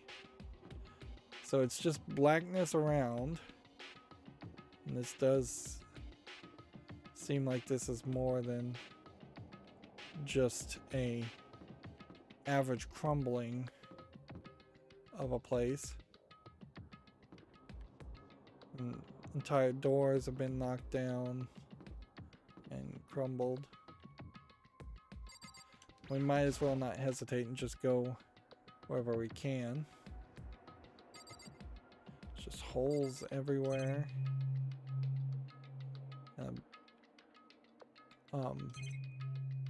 Bed.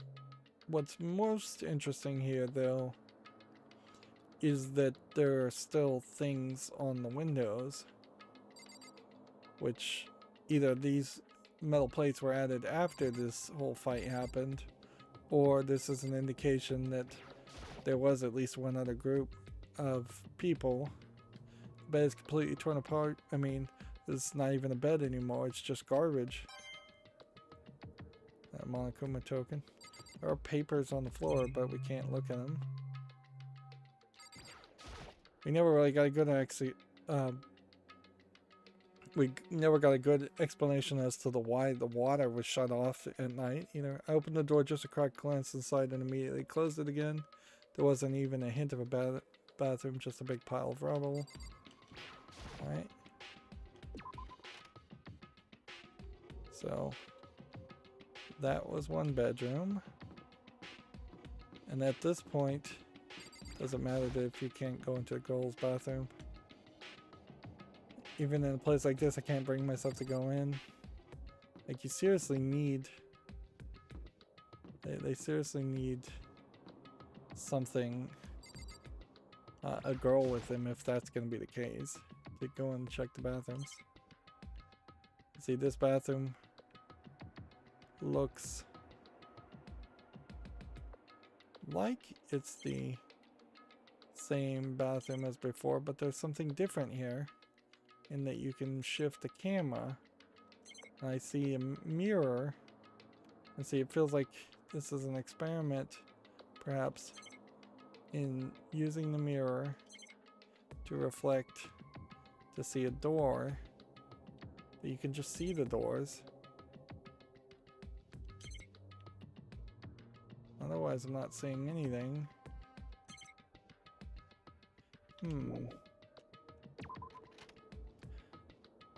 So yeah, that just feels like that was an experiment.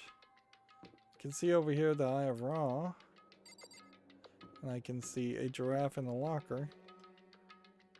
Let's see what this leads to. This room is filled with lockers. This must have been Hope's Peak. This must have been for Hope's Peak students who came before us. The class before ours must have used these lockers. Interesting. Well, the question I guess is who's the class before ours and why are there metal plates over some of these lockers?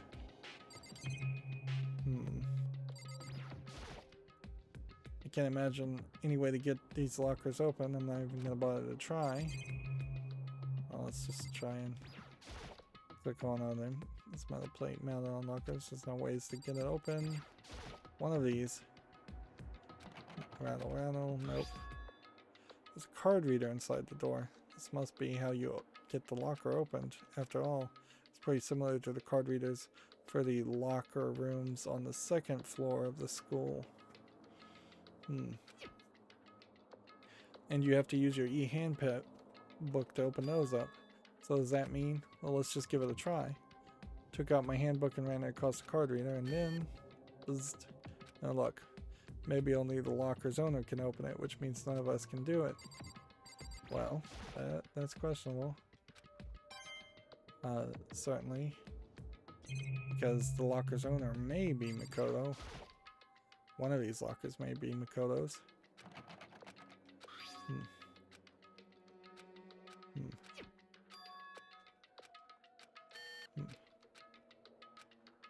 So if one of these works, that's going to be a big reveal.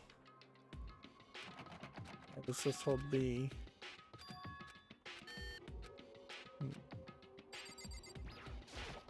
But this is also a waste of time to have to potentially scan on everything. So I can see why some of these would have been boarded up now, just so you're not having to scan like 50 or 60 lockers, which I guess if you get the count here, you are talking 30 lockers in total, which, yeah, 30 students per class is a real small number, but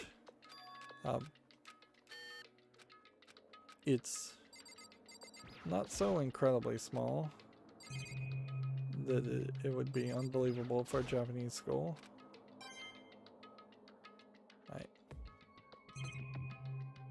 I'm not seeing any security cameras or monitors. They said there weren't any.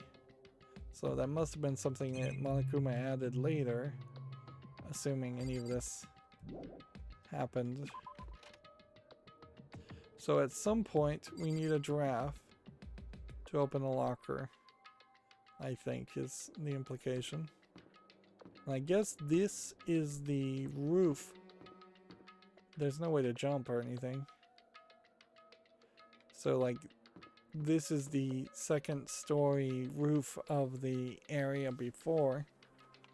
And yeah, it still seems like you can't just crawl out through the rubble. What's weird here is this implies to me that students and the headmaster use this floor, where it would have made a lot more sense to me if the second floor was just for teachers, or if there was a teacher on each floor.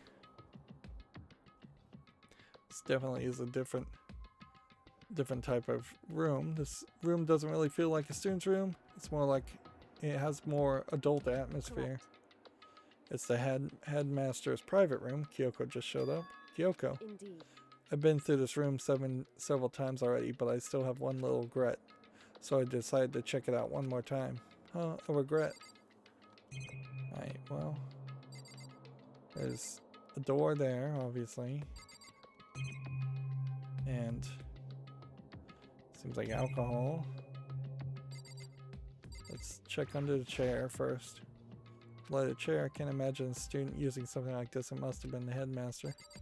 Seems like the headmaster gives himself better accommodations. The PC on the desk, it must belong to the headmaster. It would seem Whoever used it last, it looks like they were very interested in the ultimate despair. The PC still has some searches results left on it. Then we might be able to get some information on the ultimate despair. I guess the real question would be, could you access the internet and call for help? However, I guess they don't assume that would work. But there's not much though. Nothing we don't already in know. other words, The ultimate despair isn't one individual, but instead it points to some kind of group.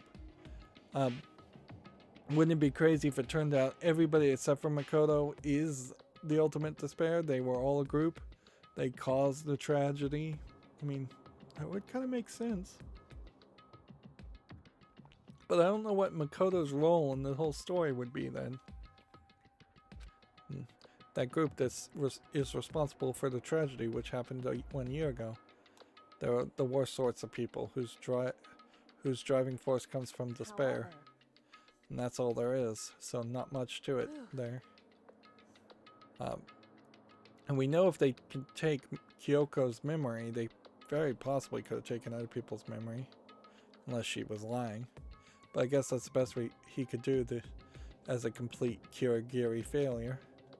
But any information about the mastermind is helpful, right?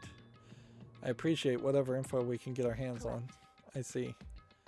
That's a good outlook to have. So, yeah, there's like 5 people in that picture. Alright. That's weird. Desk is home to a computer. This must belong to the headmaster. Yeah, that was a weird search. And then back this way is... there's a strange gap in the wall. Well, obviously it's a secret panel.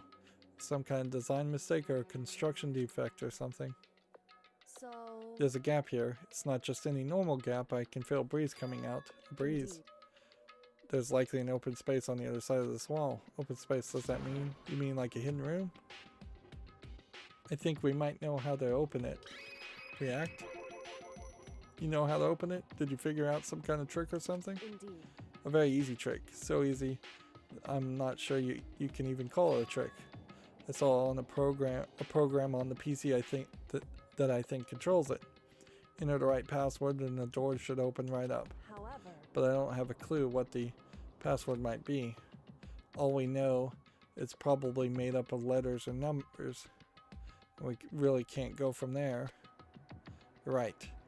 That's not nearly enough to go on. it's true. I looked through all his paperwork, all the files on the PC, everything I could think of.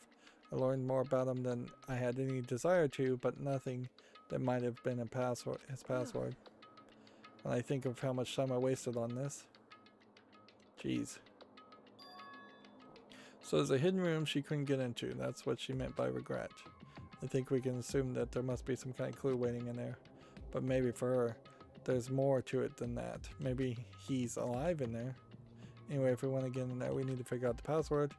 If Kyoko can't figure out that, no way I could stand a chance. No, wait, there might be a chance. The password could be something Kyoko wouldn't have thought of, or something she didn't want to think of. For example, what about your name? What? Huh? Sorry, I was just thinking of what the password might be. ... I'm sure she tried it. I mean, it's totally understandable. After the way she talked about her dad, the idea that he would use her name as his password, knowing how she is, I bet the idea never even occurred to her. Do you mind if I try it just to be sure? ... Well, It's not like you need my permission. If you want to try it, do whatever you want. Okay. Well. Let's talk to her first. anyway, Nope. Nothing new that you can say here. Alright. You know, I'm glad I thought of trying Kyoko's name, but if it's not that, that might just hurt Kyoko even more. ... hey, If you're worried about me, Makoto, don't be. I already know that your guess is wrong. Okay. In that case, here goes nothing. So, I thought this might be like the Nonary games where you end up having to have real passwords to type in. But it seems like instead it was just... This is just going to work with Kyoko. I collected myself, then turned to face the computer monitor. Let me just type the password here. I typed in the full name, Kyoko Kirigiri. My hands were tense. slightly trembling and as I finished typing it in. I wonder, as the headmaster, if he was still going by the last name Kirigiri, or if he was going under an alias. Beep Kern. What? That did it. Kyoko, it worked. Dot dot dot dot dot dot. Why? Kyoko. Dot dot dot. Without looking at me, she just disappeared in the hidden room. She looked grim. Kyoko. Alright, well, unless we wanted to trap her in there, which we don't really have any reason to do that, let's go and follow.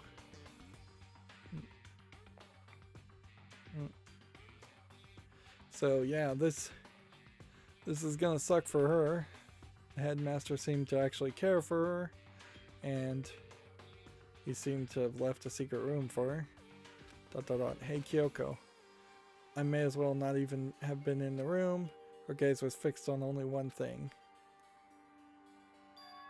A present. Wrapped and covered with such joy. That's what made it so unusual. Okay, so we have... I better check out the suspicious present before anything else. You have these flat pipes. So maybe he knew she was coming. It's a brightly colored box here. It seems totally out of place in here. The more I look at it, the more suspicious I get. Shall we open it? I'm getting kind of a bad vibe from it, but I mean, we can't not open it, okay? Makoto. Be careful, Makoto. Why? You think it's dangerous? No, not dangerous, but surprising, probably. Huh? It would seem... If it's what I think it is, at the very least, it's not something you'll be happy to see.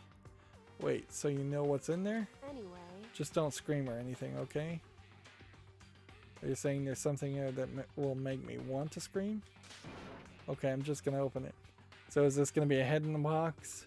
Or is this gonna be some revelation that is gonna be like earth-shattering? Step by heavy step, I approached the box. I took a deep breath, took a hold of the lid. Slowly, ever so slowly, I lifted it up. Light began to sneak its way into the box. I stole a hesitant glance inside and... Wow. Kyoko's advice was no use. I let out a trembling cry. What was in the box? It was bones. Human bones. It was the last thing I expected to find in such a bright, joyful box.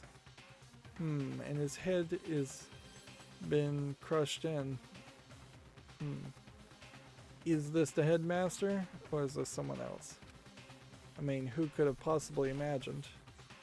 I see. Just as I thought. What?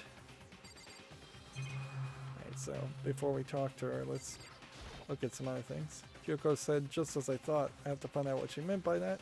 Man, the game really puts you on rails. You can't do anything it doesn't want you to do. Just as you thought. How could you have known that? I mean, there were bones in there, human bones.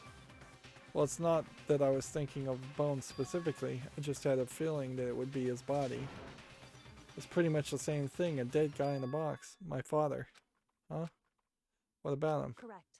What you found in the box? Those bones. That body. That's my father. Or at least what's left of him. Are you serious? This is Kyoko's dad? Well, if somebody killed him, how did they get in the room and put the present? I guess maybe Monokuma can just phase through walls.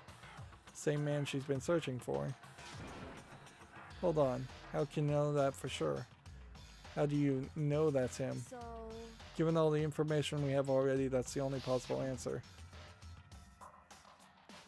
And flashing back to this scene for seemingly no reason. So the person may very well be the mastermind who planned all this out, and then according to the files, the headmaster is a man in his late 30s. Seems possible, even likely, that he's somewhere in the school right now. It's a very polarizing approach, I know, but okay, enough puns. Anyway, here's the hints. I told you. I'm sure I told you this already. This killing game began when 16 participants, all of them high school students, the only people to take a single step in Hope's Peak since the killing game began. are those 16 students? Well, being a dead body, he wouldn't have taken a step. But those flashbacks are not really implying that you should have known this was going to happen. There was a decent chance to assume he was dead, but no reason to assume he'd be in a present. Alter Ego said the headmaster was probably here in the school, but the only ones who were alive at the start of the killing game were us 16 students. When you put those two ideas together, it doesn't take much to assume that most likely my father was in this school, but he was also dead. That's my assumption anyway. As Kyoko's explained her analysis, she was completely calm. Or no, she wasn't calm. She was trying to seem calm. She said it just as she thought. She said it was just as she thought, so she knew it was a possibility. But I have to believe that at some point she wanted to be proven wrong, which is why she never looked in the box herself, even though she had plenty of chances. I know Kyoko said she wanted to see her father so she could cut off all ties, but was that all there was to it? Man, we're getting more flashbacks. I gave up some of that pride in order to enter Hope's Peak. I had to reveal myself to the school. I did it knowing it was something a true Kirigiri detective would never do. Would she really give up on her pride just for that? I couldn't help but wonder. So now we've got a truth bullet. This is crazy because this really is going to imply that we're going to have this final classroom battle, and in this classroom battle we're going to bring up each of these weird things we're finding. Huh? This picture? It's all faded. It must be pretty old. Alright, well, let's see. The father's facing away from the camera, which is a terrible shot. He seems to also maybe have burns around his wrists, or just odd shading. It seems very red around his wrist. He's holding up the pink, although sometimes they described it as silver-haired Kyoko, and she's not wearing gloves, so her hands aren't scarred. I almost wonder if there might have been a fire or something that scarred her hands. We haven't gotten any explanation to that.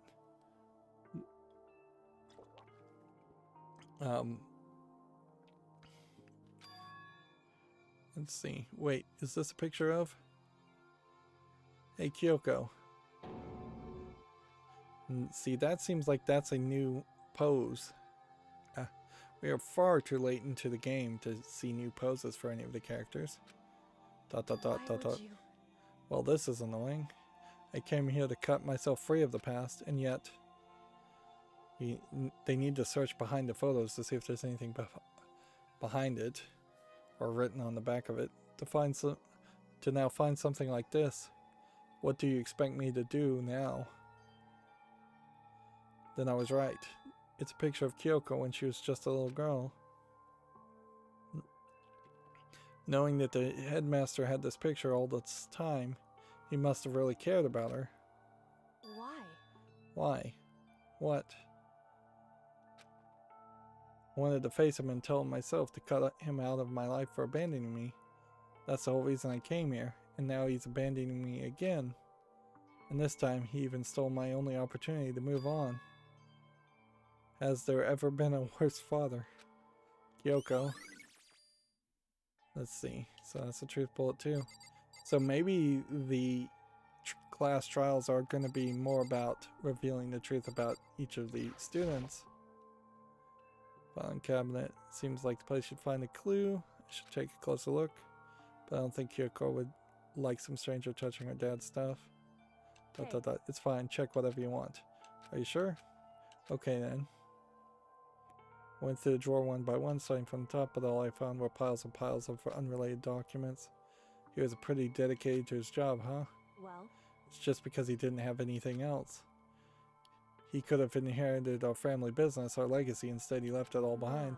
well, If he couldn't even handle a job like this, he would have been that much more of a failure. I'm sure he couldn't stand the thought of that, and it made him desperate. Yeah, I feel like she's editorializing quite a bit. The headmaster's desk. It's probably hiding some kind of clue, so I really want to check it out, but I really don't want to touch Kyoko's dad's desk without permission. Hey. Don't worry about me. Feel free to look around as much as you like. Are you sure? Because Never let anything get in the way of the investigation. I don't. Okay then, if you don't mind. Starting from the top, I opened all the desk drawers and looked inside. I rummaged through each one, finding nothing but unrelated documents. But in the last drawer, it's an e-handbook, right? And it has a label on it. It says, in case of emergency. I found some kind of emergency handbook in the headmaster's desk. in other words, A handbook with no limitations given to the school's ultimate authority, the headmaster. I'm assuming that's what that is. I think you're probably right. It might prove to be useful as we continue our investigation. Why don't you hold on to it? Oh, but Kyoko, I don't need it. And if you don't want it, go ahead and leave it here. Then I guess I'll take it. Is it really okay? So now we have the headmaster's handbook as a truth bullet instead of a handbook. Because we have no inventory. ... Hey. Listen, Makoto, huh? Can I ask you a favor? Gotta react. A favor, what is it? I know it's completely unreasonable to ask you all this.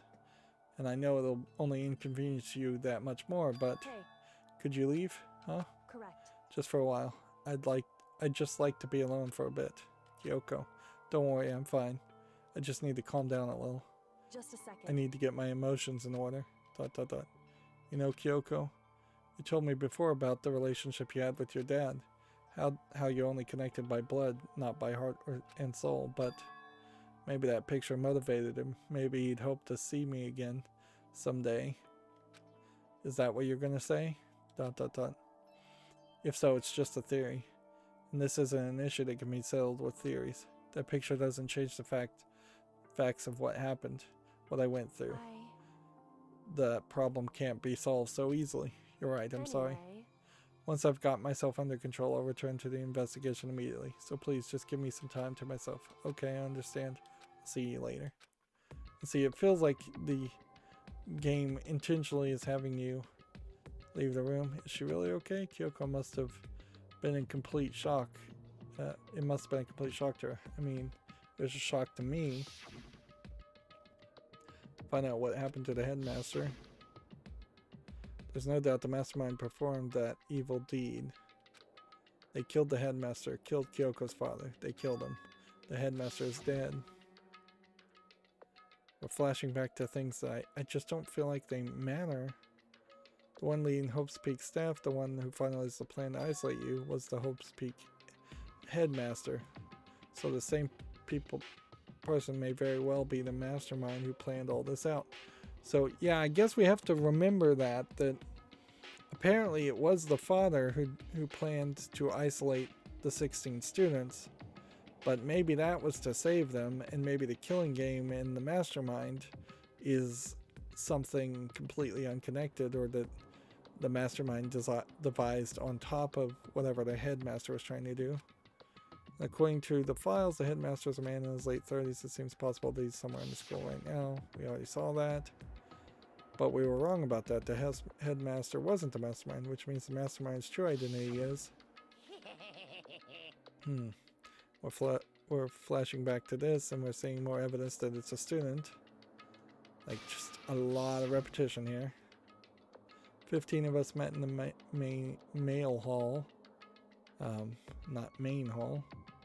Add Mukuro to the mix and you get 16. That includes the only 6 of us. And including me, only 6 of us are still alive. Everyone else is dead. Sakura, Junko, Leon, Chihiro, Mondo. Even Mikuro. Even she's undeniably dead. Are we sure? So the ones that still alive are me, Byakuya, Hiro, Toko, Hina, and Kyoko. Only those 6 people are still alive. then there's no question. Wait, no, that can't be. I refuse to believe it. There has to be some other way. There just has to be. Alright. We'll look around just to make sure we're not missing something, because pretty much only going to have one chance to ever come to this area. I don't know if there was a real reason to break the hallway that way, but it does just save you some time as far as not wasting time looking around. So now the question is, before we leave this floor, and basically I think what we're gonna find out is that there might be a reason to run around the rest of the school, but probably there isn't too much to do in the second or third or fourth floor. Well, there's a little bit on the fourth floor to investigate, and then there's something in each of the other floors. And unless this was a case where I've already triggered an ending because I went to the dorm second door, I assume we are going to visit and actually like try we're going to get all the bits of information instead of potentially there being just a 5-way branching ending where, like, in one ending it turns out it's Byakuya as the mastermind, in one ending it turns out it's Toko, in one ending it turns out to be Kyoko. Kind of like the Clue movie. That might be the way it goes, but if that was the case, they definitely needed us to save. We haven't saved in quite a while.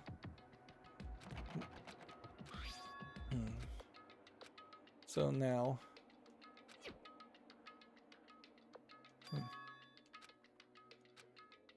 took out my handbook and ran it across the card reader and then buzz. No luck.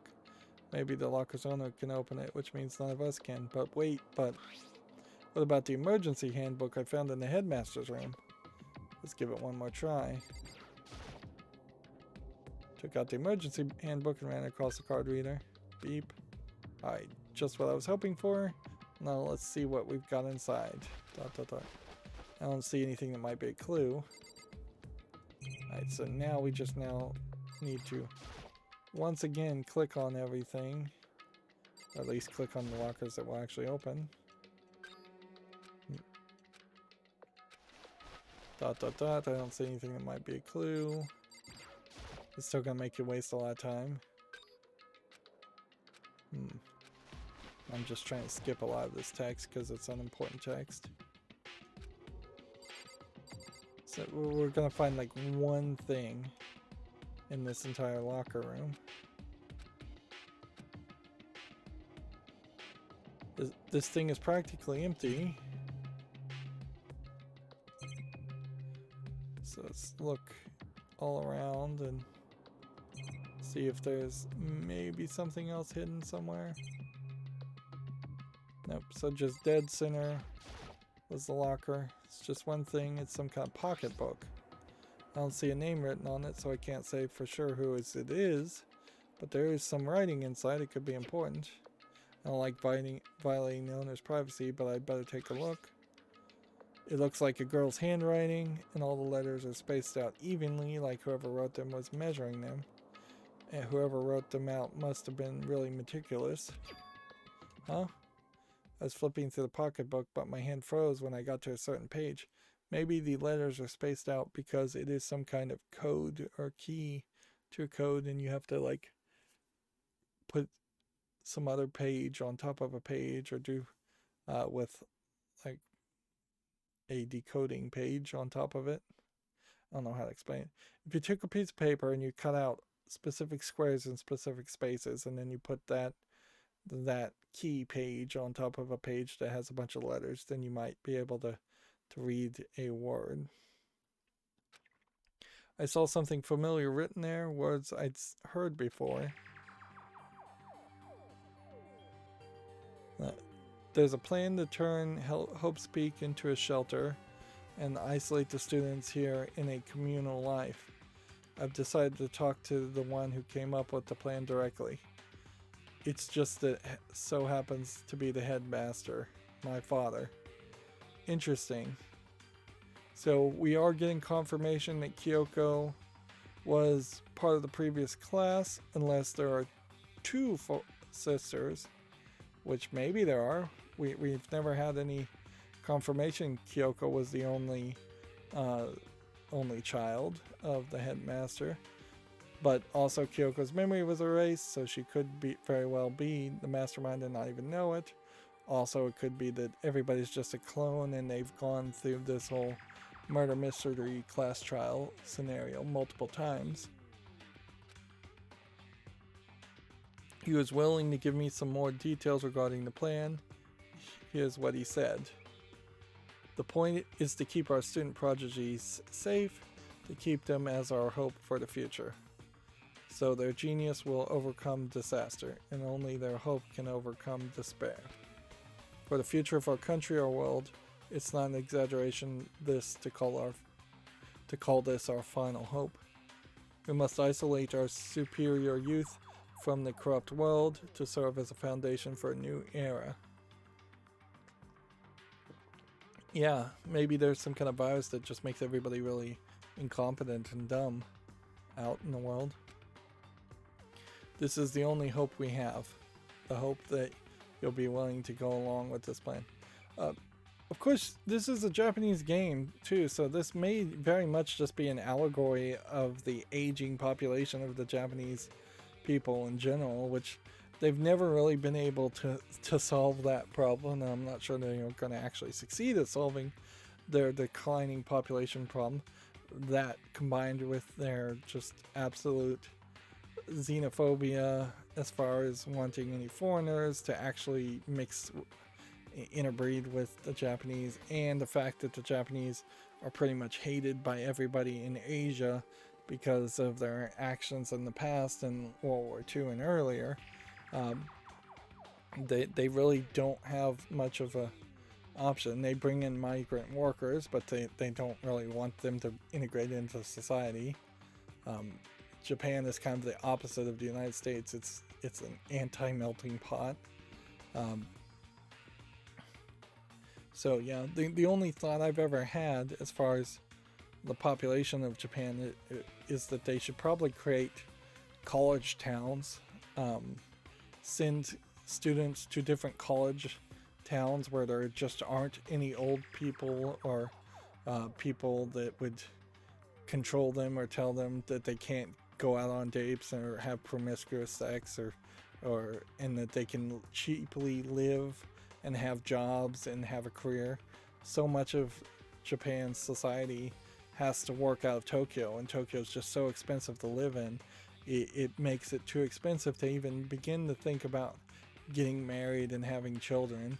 Plus, they have to work so many hours in most jobs, regardless of whether it pays well or not, which would be all things you could try and undo by creating effectively a town specifically for young people where they can slack off and get drunk and have promiscuous sex and much like how the colleges in the United States often are, where they are away from their families, they're away from any controls, and they let their inhibitions down and they start living their own lives and free from prying eyes. Anyways, back to the game. We're gonna wrap up pretty soon here. This was the only hope we have.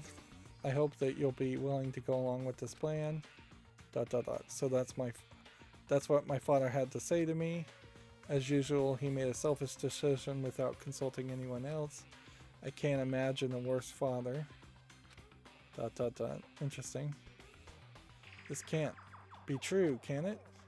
But I knew it. I knew exactly who the pocketbook belonged to. Kyoko. It couldn't be anyone else. But if this belongs to Kyoko, what was it doing in this locker? And what she wrote here completely contradicts what she already told me. She said she hasn't seen her dad since he left her when she was little. I've decided to talk to the one who came up with this plan directly. Man, we just flashed back to what we just saw.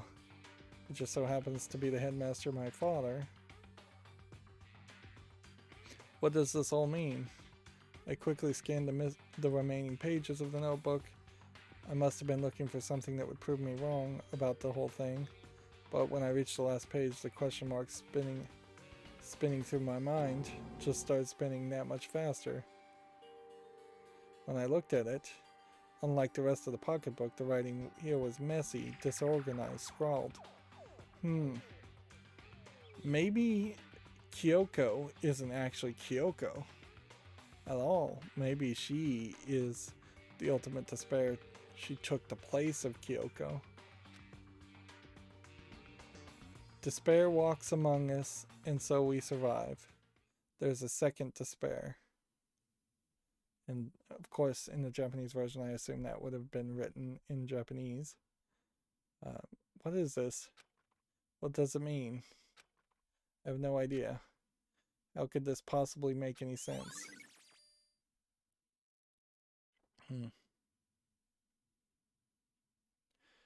Despair walks among us, and so second we survive despair. Nope. It is 2 sentences on 2 separate pages. Yeah, I definitely feel like there are at least 2 despairs, ultimate despairs, at least. But also maybe a second despair has nothing to do with the ultimate despair. Maybe it's something different. Alright, well, at this point, then we should just try the rest of the lockers. I imagine we're unlikely to find things. This locker is totally disorganized. Well, now this locker feels like Yoshihiro's locker, which would kind of make sense because if he said he was held back several times, like 3 years, then maybe he is ultimate despair. Whoever it belonged to probably has organization problems in every part of their life. Okay, so we've got 3 things to look at by the looks of it.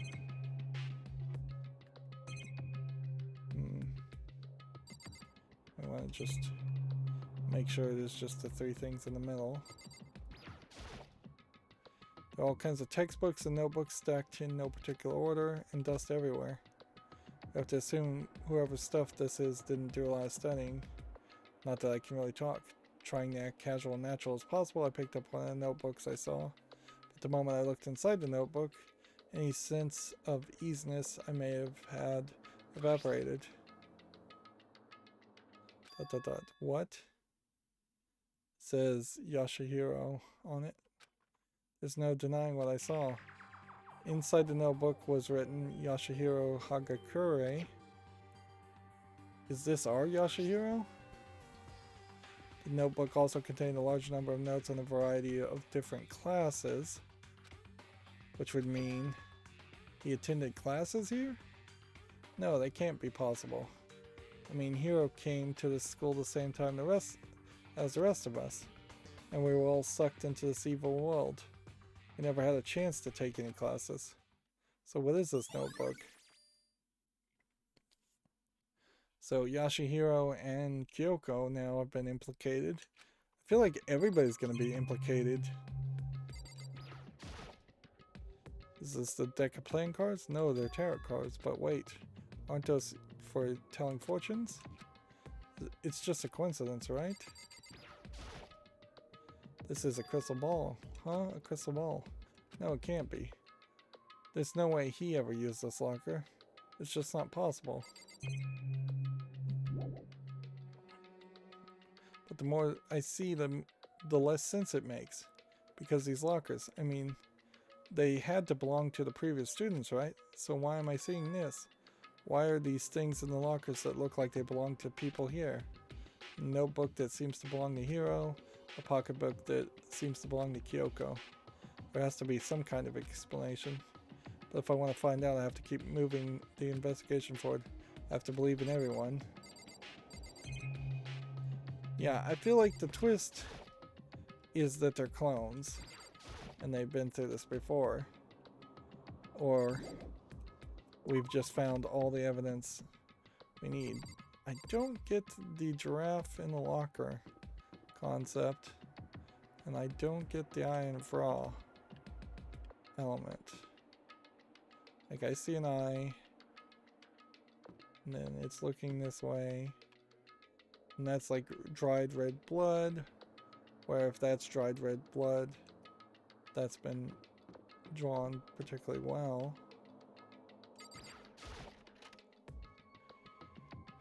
And then, like, would there be any way to turn around here? No, not really.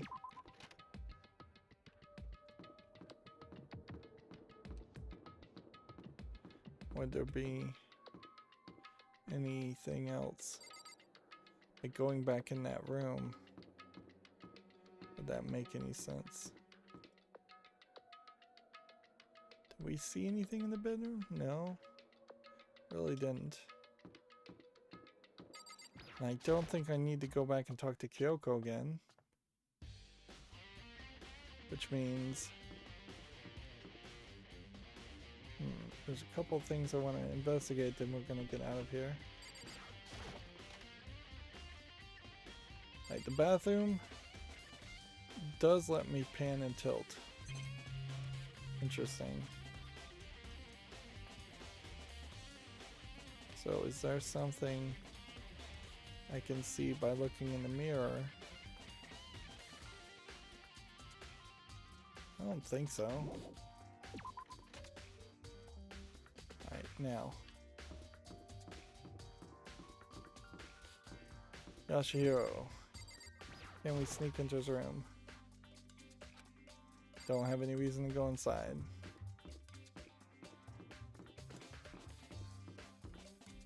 Kyoko. Don't have any reason to go in that room.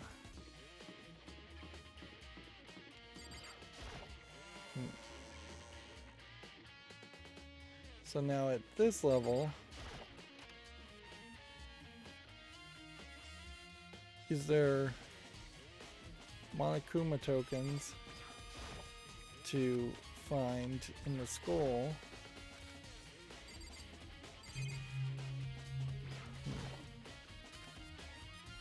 This blackboard belongs to us now. Secret Beauty still doesn't make any sense. Not seeing any Monokuma tokens.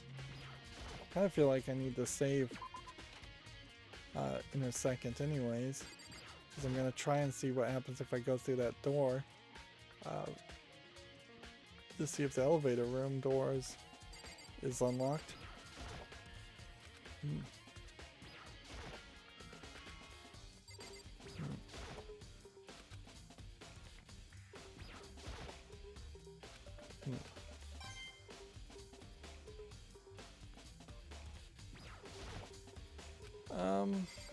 Yeah, still not really liking the fact that that just proves that there are more Monokuma tokens to find. There may very well only be 990 in the entire game. Oh yeah, we had run out of space, so let's go ahead and overwrite that. Well,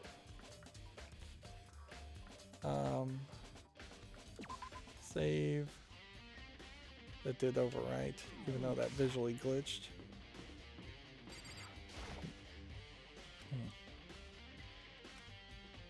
Okay, so it won't let us go in there. Good to find out.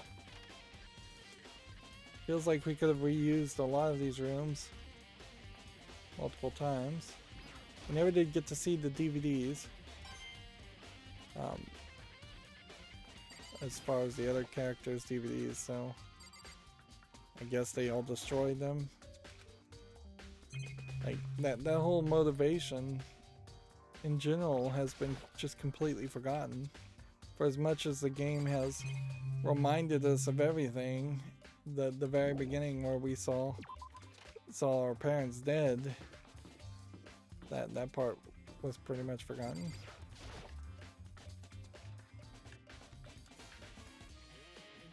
We should see definitely if the emergency e-handbook would potentially let us escape through the front door. Because if it did, that'd be interesting. Alright. Nope. No Monokuma tokens, and the emergency handbook did not open the lockers, open the front door.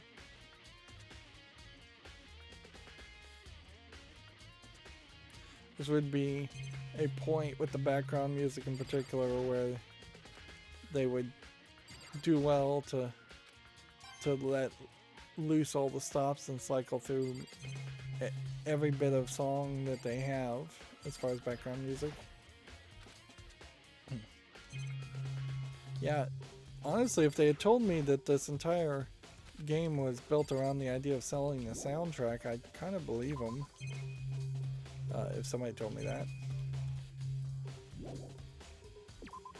Because they certainly are focused on playing the background music non-stop. Right, so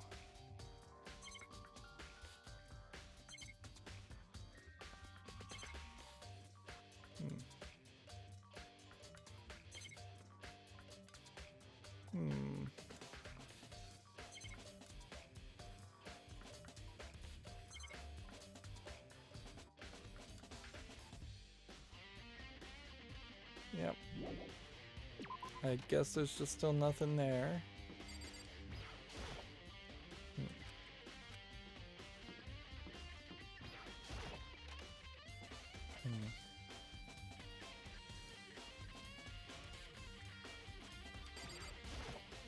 We may very well have to hit a point where we get back to the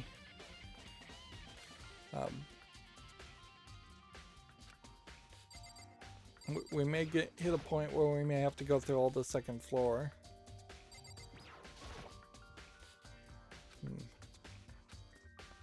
The game is just basically telling you, I don't think I'll ever know why this is here.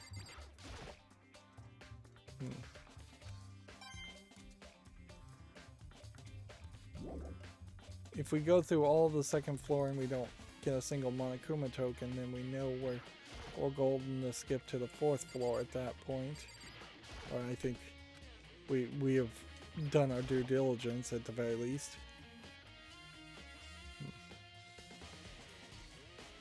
Monokuma's not going to show up. Good. And so much of this game is just around this idea of being in a place and searching for something. For Monokuma tokens. Alright. We'll go ahead and just fast travel out to... You know what? We could just start with that.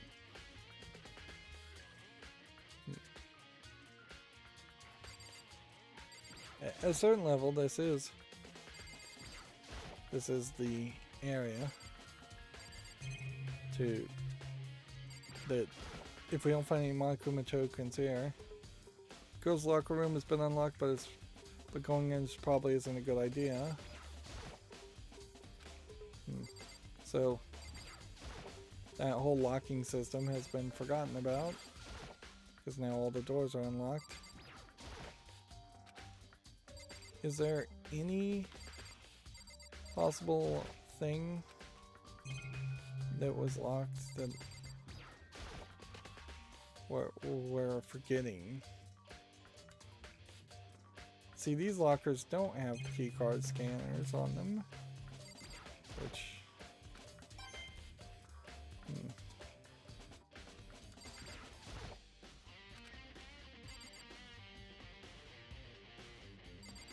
we didn't really do a lot with the swimming pool.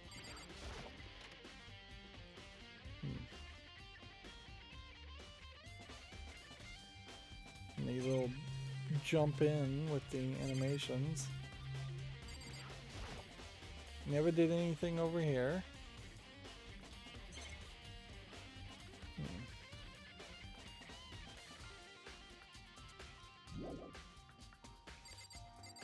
We never did anything over here. It's just this little section.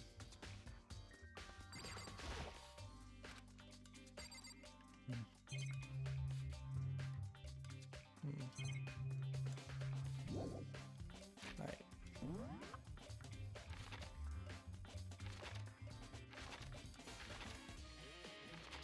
Let's peek. Second floor. That's where we want to go. I'll just try all the girls' bathrooms. Still.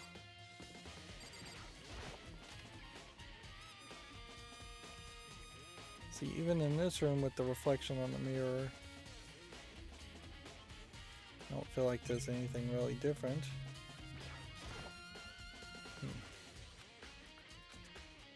And then we're not going to do anything with the secret room.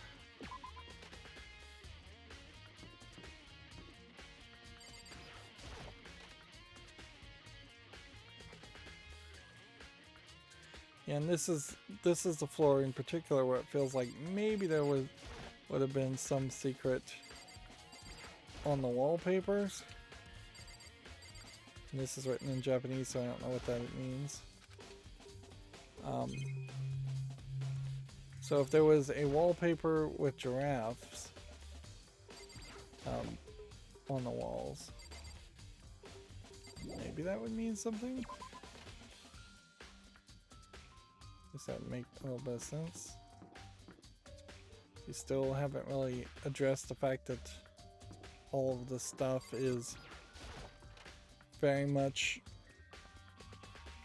all of the rooms are very much in the wrong place. And they're not making good use of the architecture. But, well, that said something different. Maybe the letter was part of Monokuma's setup too. Maybe he wanted us to find it, then he acted all upset and crazy. I'm sure anyone watching the broadcast would eat that kind of drama up. So yeah, I'm skipping through a lot of this. And there is a lot of possibility that there's some story here that we're missing. Is there a mystery lurking within the library being all dusty? Does that say? Fumi was upset that there weren't any comic books or young adult novels.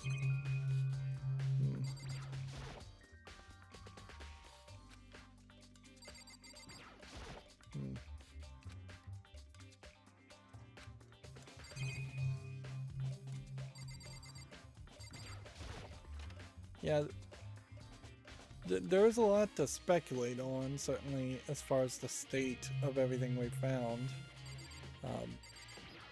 The library being dusty in particular, when nothing else seemed to be dusty, seems kind of suspect.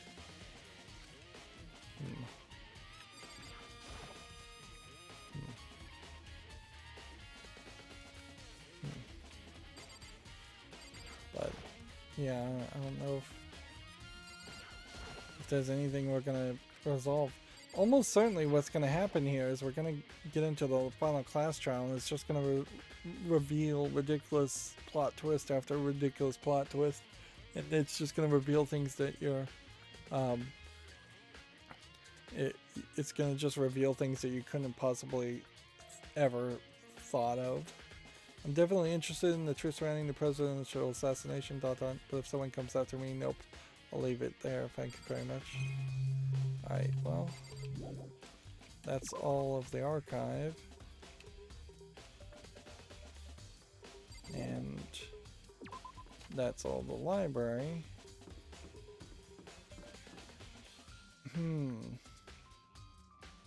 So maybe something about the colors. We've seen a lot of different colored hallways. Could that be a trick?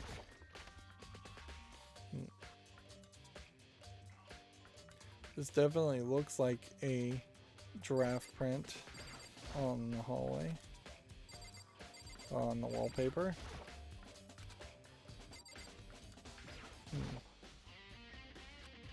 I don't have much time left.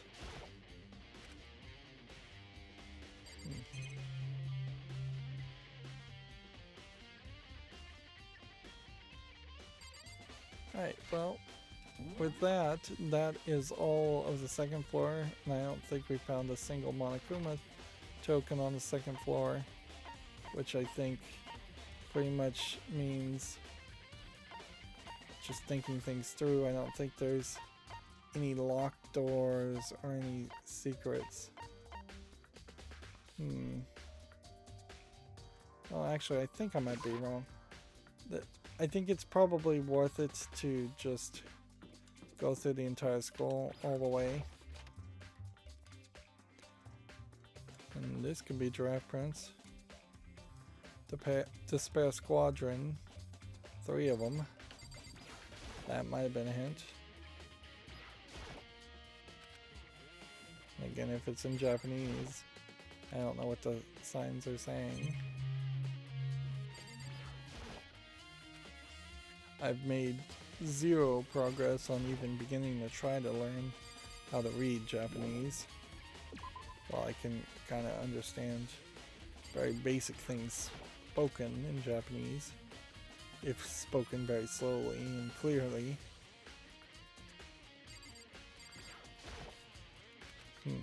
It would be so crazy if it was just the wallpapers.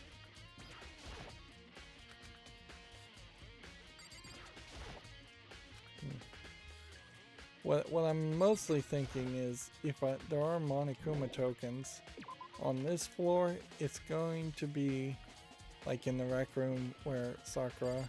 Oh look, the door has been... the glass was fixed.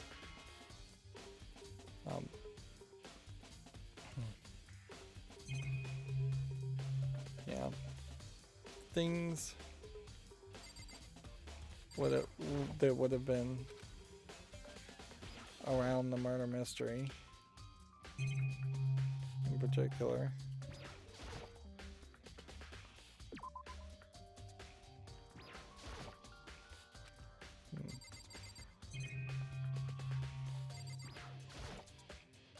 This table. Nobody ever played pool. Nobody ever played darts. Yeah, you would think outside the murder mystery they would have done more. Monokuma bottles are back. Did Monokuma make this bottle himself? Like by hand or paw or whatever? So...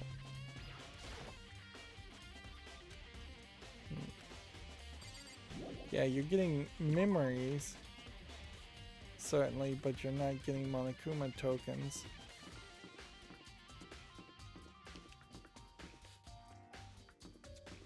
Which maybe doesn't justify going through any more of this. Particularly if the game is going to potentially make us come back and do this all over again, which it may very well... like, we may have to run around the entire school searching for specific things.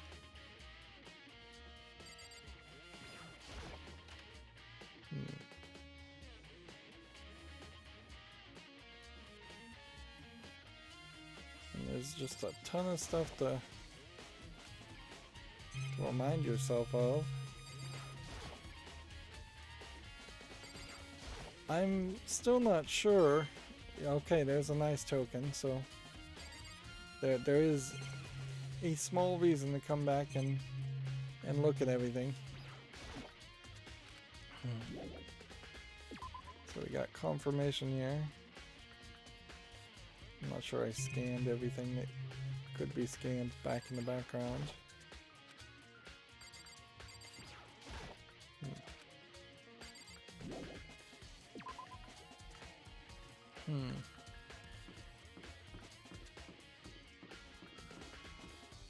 See, that's the next stairs up.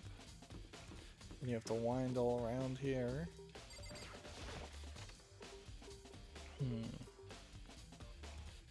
This room is just very weird and out of place.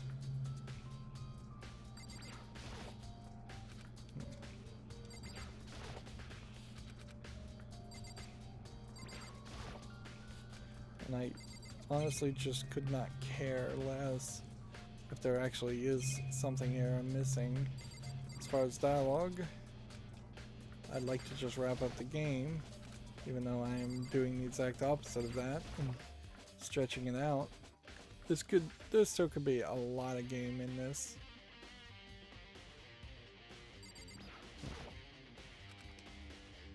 I'm not 100% sure how you get to a sequel from here. Like, it feels like that they have a very low chance of having a satisfactory ending, and because of that, I just don't know if I really want to bother with potentially trying to play a sequel. I also, frankly, have not yet fallen in love with the characters. Alright. Again, we'll look in the mirror and see if the mirror shows us something different. No. Alright, well that leaves us with a couple of things. We can search on this floor. In the next recording, we'll search the music room and the office and 4B and 4A and the Chem lab. And then we'll trigger a conversation here with Aoi and a conversation here with Byakuya, and I suspect in both of these conversations we may find evidence that implies that these two may have been here at the school previously also. After that, then we are just on the 5th floor, and then we'll want to make sure we get Class A, Class B, and Class C first. And then I'd like to definitely see the biolab next, and then we can investigate the dojo with Toko, and then the garden last. And as we are currently, we have like 14 Monokuma files, and we have 18 truth bullets. Well, no, we have 8 truth bullets so far. Present wise, we don't have a full count on presents, but we have almost everything. Report card wise, we kind of have nothing, so yeah. I'm not sure that there isn't just a free roam gameplay mechanic after this that unlocks, but unless it somehow magically brings people back alive, I don't know whether that really matters that much. Like at most there would be 5 people still alive.